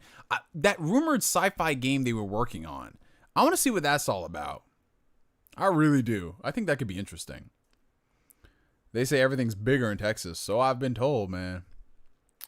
Food is the best when high. I was high once and I just sat there chewing on a jam donut for like 30 minutes and I don't know where I got the donut from. Just appeared in my hand. Still have no clue how. Yo. I remember one time I was stoned out of my mind. And I don't know if y'all do this, but if you smoke and then you also like just get stupid with the junk food. If you have like chocolate, like peanut butter, chocolate, white chocolate, whatever. If you have like Oreos, put that stuff in the freezer for like an hour. Smoke up, then come back to it and start eating it. I don't know what it is, but when it's cold Oreos, cold Chips Ahoy, cold chocolate, man, it just be tasting so good, bro. I don't know. I don't know if that's just me. But eating cold stuff high. Oh, also donuts. Like those white powdered donuts. We got a bunch of fat ass drug addicts in here. That's awesome though. He said honey bun in the microwave. I haven't tried that. Y'all got tropical smoothie or froyo? We have froyo spots here. We have a Cups over here in Cross County, which is like about a 12 minute drive cross county. I love going to Cups. They have all the ridiculous toppings on there. We do have a red mango, but that's just basic as fuck. Cups is where you want to go. I've never been to tropical smoothie. What is this tropical smoothie y'all are talking about? Freezing my white chocolate Reese's as we speak. Larry, I'm telling you. I'm telling you. I would not tell y'all stuff to lead you down a wrong path.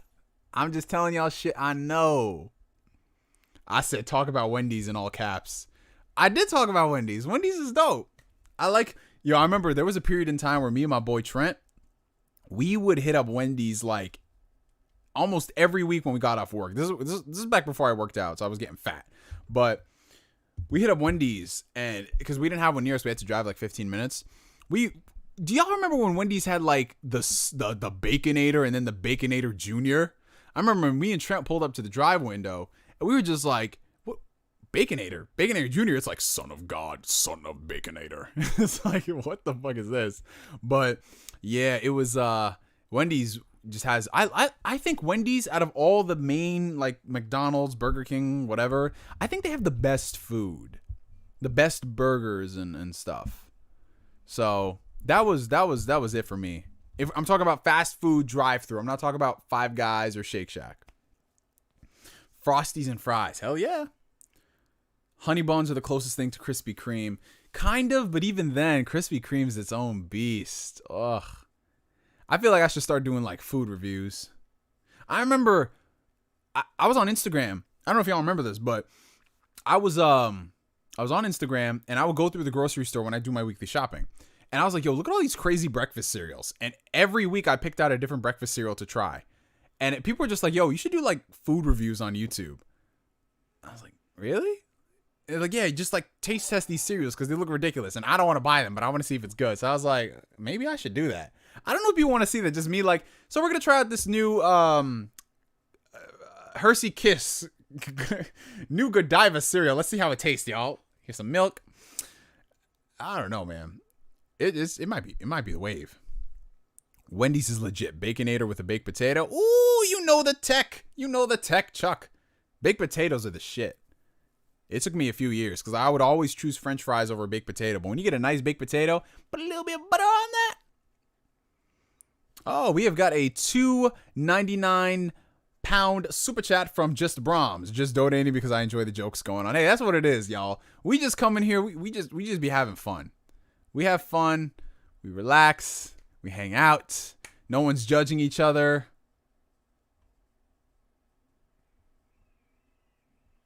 Honey bun in a frying pan with some butter. That sounds oddly specific, Dustin. Have you tried this out? Hershey in a milkshake by Burger King. They only add Hershey syrup. Well, that's how it is, guys. When it comes down to those like crazy things they're promoting, it's so basic. Do you drink coffee? Not really. When I do drink my coffee, I usually drink it either black or I have like a little bit of like, so when I go to Starbucks, I don't get all the crazy sugar frappuccinos they drink, like all that stuff. I usually get like a cold brew coffee. I add a little bit of heavy whipping cream, some sugar-free cinnamon dolce, sugar-free like vanilla, and just some cinnamon. I'm very, very basic as far as that is concerned. So I don't get like all the frappadappa rainbow unicorn stuff.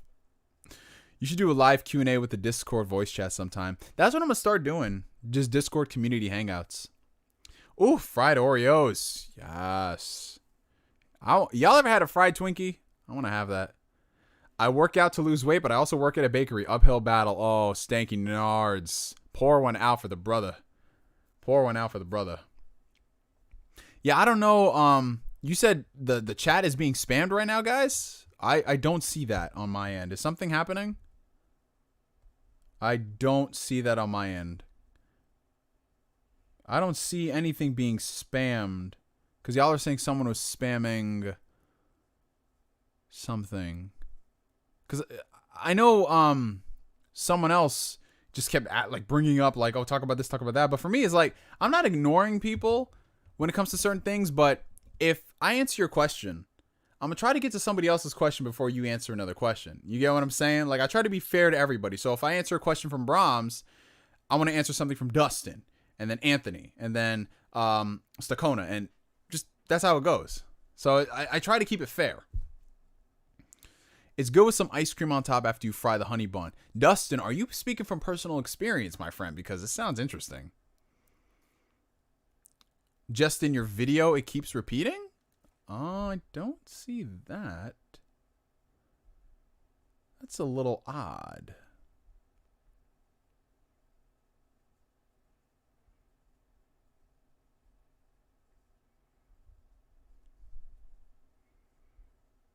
Oh, it keeps coming. Okay, I see what you guys are saying. I see what you're saying, guys. Deep fried Oreos and ice cream are lit. Yes. I can't wait for the world to open back up. I could really go for some terrible, terrible food.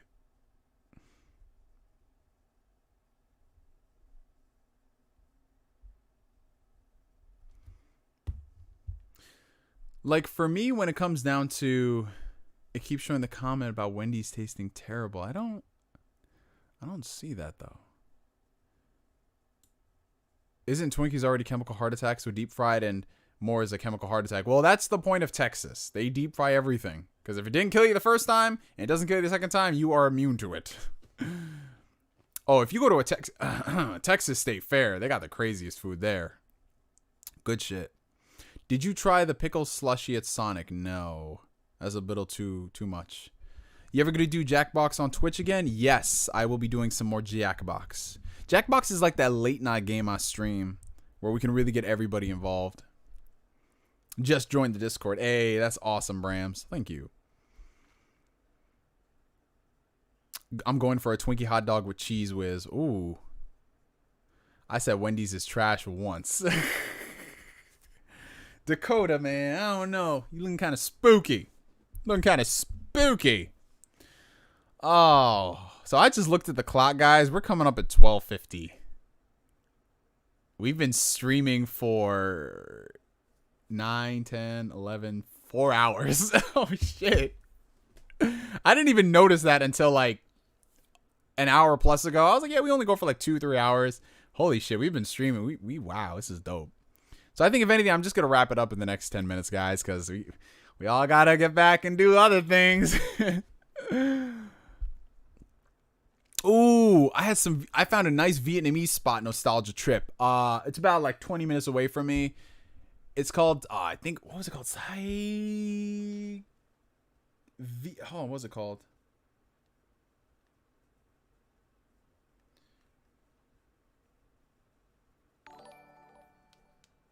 Because I forgot the name of it. I haven't been there in a while. It was called Saigonese. There we go. It's this little spot, little tiny house. It's so good. Oh, love Vietnamese food, man. Oh, we have a $5 super chat from Gustavo Bravo.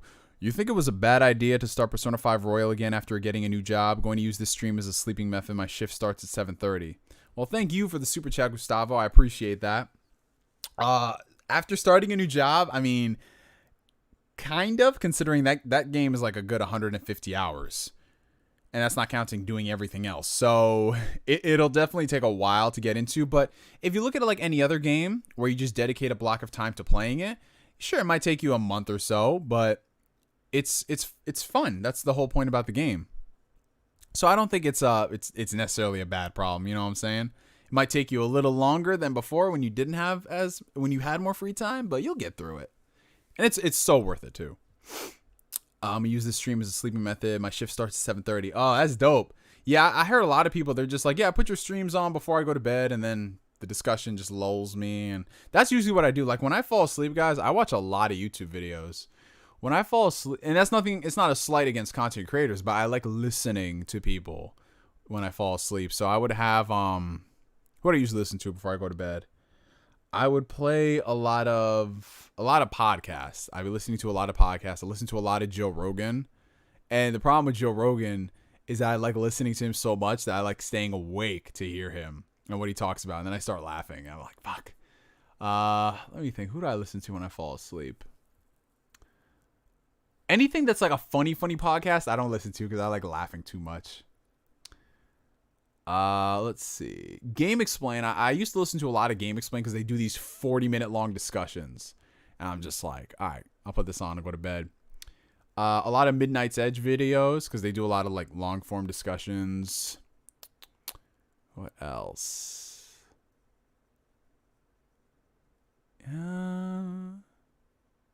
I used to listen to a lot of back when Colin was at Kind of Funny. I would listen to the PS I Love You and all that stuff. So yeah, I listen to a lot of those. You Are My Dinner Entertainment. Thanks, Neil. Thank you. I appreciate that nostalgia trip. I appreciate that. Did any of y'all eat dinner or cook dinner during this stream? I mean, I just had my little shaky here. Do you like Pizza Hut? I do, but I only ever get the same thing. It's just the cheesy crust pizza. Yo, I low-key took a nap and I came back. I'm dead. Well, yeah, this stream has been going on for 4 hours. I'm about to have some Cocoa Pops. Nice. What was that thing? I had something and I forgot it. What was it? Oh no. Have you ever tried riding BMX bikes? As a kid, I did, but my mom was always so nervous for me to get on them. So she's like, no, you don't ride these. How would you rank the East Asian foods between Chinese, Japanese, Korean, Thai, Viet? All right. So for me personally, right now, Vietnamese food is at the top. Just right now because I had a lot of really good stuff within the past 6 months. Then below that, I would have Korean, but they're like neck and neck. Under that would be Chinese, then Japanese, then Thai. But that doesn't mean that means it's bad. No, the ranking is just like foods I really enjoy. I have to rank them a certain way. So I like Vietnamese food, Korean food right under it. Then everything else follows. So it just is what it is. A UK Sunday roast. Ooh, that sounds good. Yeah, see, we got some Vietnamese food, Vietnamese people in the chat. Oh, pulled pork BBQ sandwich. That sounds nice. By Korean food, you mainly mean barbecue? Oh, no, I mean everything. I don't mean just Korean barbecue, even though I love Korean barbecue. Yes, I've seen The Boys on Amazon. Very good show. Top 10 local restaurants. Well, they're not really going to be familiar to people who don't live here, but I have a lot of really good Italian spots that I like to go. Some really good like American style wings and burgers, pizza places. You know, the Vietnamese spot I told y'all, Saigonese.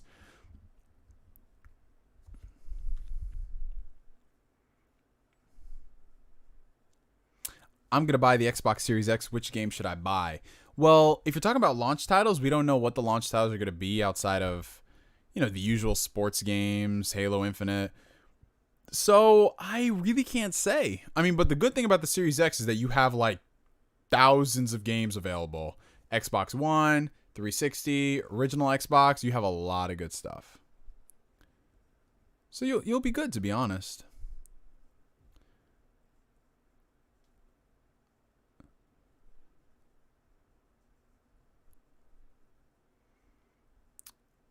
It's 5:51 a.m. for you. Oh yeah, you live out there in the UK. Yeah, that's right. Hey Neo, so I have a longer question. Sorry, my school said we were going to return. Okay, no, you got it. All right, it's good, Daniel. No worries. I have a longer question. So my school said we were going to return to in-person instruction on September 8th and resume teaching in general on the 17th. What do you think? Well, I spoke about this earlier on. I mean, I'm personally not a fan of rushing back to reopen schools. Just a lot of people make it out to be like, oh, you know, the summer weather will kill the virus. And, oh, you know, all we have to do is just reopen everything and then we'll just herd immunity and blah, blah, blah. Like that usual shtick. I mean, this year's attendance in school is going to be very, very low because there's going to be a lot of parents who they're just going to keep their kids out of it. They don't want to risk that. They aren't. So I'm not a fan of it, especially the way that it's being handled. I know they're going to try to make it as safe as humanly possible, but realistically, if you're in a classroom and you have 30 kids, okay? If you wanted to properly social distance them, that classroom is going to go from 30 to maybe 12 to 15. And already in this country, classrooms are overcrowded. And then when you start getting into college level territory, it gets ridiculous. So there's no safe way of going about it when it comes to school, especially when you get kids. Kids are not going to be wearing no masks for 8 hours straight. And kids are just genuinely messy and just all the back and forth and going through the hallways. How are they going to enforce social distancing in a school hallway? Like, you can only go this way, you only go that way. There are only so many hall monitors. Like, I get people saying eventually something is going to have to give. We got to do this. But just the ways people are going about it, they don't have a plan for anything. And they just want to open it. And people aren't going to be comfortable. That's all I can say. It's going to be a mess. And my mom, she literally just said this yesterday. I'm so glad you guys are out of school and all this stuff is happening. Because she said like, yo, if you guys were still in elementary school when this stuff was happening, I would just pull you out.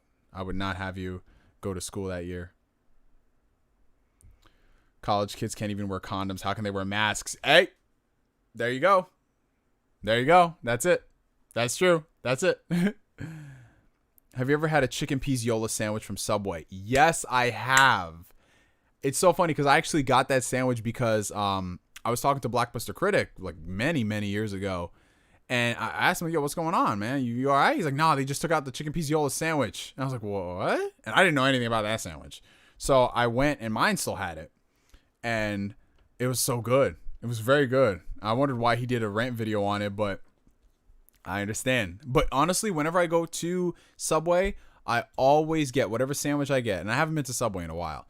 I always get a sandwich. It's going to be on... Y'all know the type of bread. Y'all, what's that type of bread? The only bread I get at Subway. What is the only bread I get at Subway, guys? You know this. Life has to resume no matter what. Well, obviously, that's the be-all, end-all. That's the end game. But getting to that point, how are we going to get there? You know? And the way people are going about it is just like throw yourself into it. And that's the problem. You can't do that. There you go. There you go. Blech. There we go. Italian herb and cheese. Exactly. That's the only bread for me at Subway.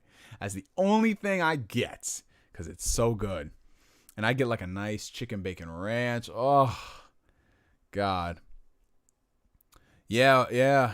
People graduating this year. All right, okay, I'm going to go off on my rant for a little bit of a second. And this is where I'm going to make fun of all the hippie dippies.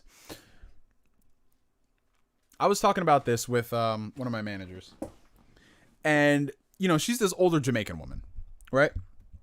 So we were just talking about this stuff because I hadn't seen her in a while. And she was just like, I see what they're doing for the kids for the graduations, but I remember I was driving by, I saw a drive-through graduation. I was just like, what the fuck am I looking at? And I was just like, yo, what the fuck is a drive-through graduation? And so I started looking up videos, and I'm just like, this is a complete waste of time. What the hell's the point of this? I just be accepting like, yo, I ain't getting a graduation this year. That's fine. A drive-through graduation, though, I get trying to build a morale. But I have to straight up ask you, is this building your morale? Do you feel much better? I would rather, okay, if I had someone in my life who's graduating middle school or graduating college, I would throw them a surprise party, you know? I would throw them a surprise party, close, tight-knit, only select people, have fun. I saw a high school graduation drive-through.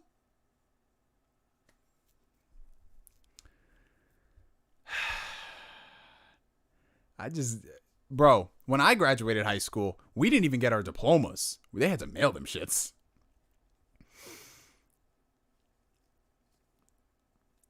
Yeah, like I've seen, like a lot of colleges are doing online classes, but it's not universal across the board. Like my brother, he doesn't know if the next semester if he's going to be just online or going back to campus.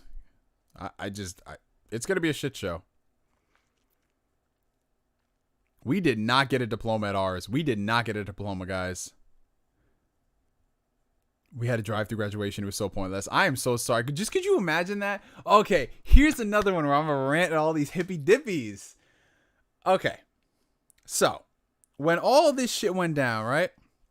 when all this shit went down, you remember, I don't know if it was in your area, guys, but if you know the song Sing Along, did y'all ever hear something like, you know, when the pandemic first hit, they were shutting everything down, only a limited amount of people were working. I remember I was still going to work at the time. Gotta go, bro. Squaring up with my boys right now. Peace. Hey, take it easy, Arson. Thank you for coming to the stream. I remember I was still at work, right? Before I took a little bit of a leave of absence. And I remember literally what the first thing I heard was, at 7 p.m. tonight, everybody, we're going to be opening our windows and we're going to be clapping for essential workers. I was just sitting there like, what the fuck? What is this shit? And and sure enough, at 7 p.m., I remember I was driving and I would just hear, I'm like, what the fuck is that? People clapping for essential workers, honking for essential workers, What does this do for the essential workers? You're our heroes. No, they should be getting paid more if they're truly your heroes. I was like, yo, that's the dumbest shit I've ever seen. You know how I thank my essential worker? If I ever ordered food, if I ever went to pick them up, you know what I fucking did? I tipped them triple the amount. I don't have to clap for them. Fuck that shit, bro. It's the dumbass, exactly, it's virtue signaling. The truth is they were clapping just for you, Neo. Ugh, I wish. People were banging pots and pans by me and playing trumpets. What? I'm sorry, that's just a bit too weirdo Hollywood type shit for me, bro. I take it like whenever if I ordered food during this pandemic, I took care of the employees. I did. I can't with this shit, bro. Yeah, sports were canceled too. The guy serving ice cream. Yes, the guy serving ice cream at Baskin Robbins is technically an essential worker. Yeah. Can you out Pizza the Hut? Oh, that's a good question. Weird question. Do you and your girlfriend still keep up with each other during quarantine? Yeah, of course. I'm just a little bit on edge about certain things when it comes to the quarantine. I just didn't want to be going out and hanging with her as much, considering you just never know who has the symptoms, who could be carrying the symptoms. So I was just like, yeah, we'll just limit the viewing and we'll just meet at like outside places where it's nice and safe and secluded. So for me, I limited my time. And if I'm being real, I mean, she's not watching it right now, but it did cause friction in the relationship because she was just like, oh, you don't want to see me. And I'm like, well, yeah, we're in the middle of a pandemic.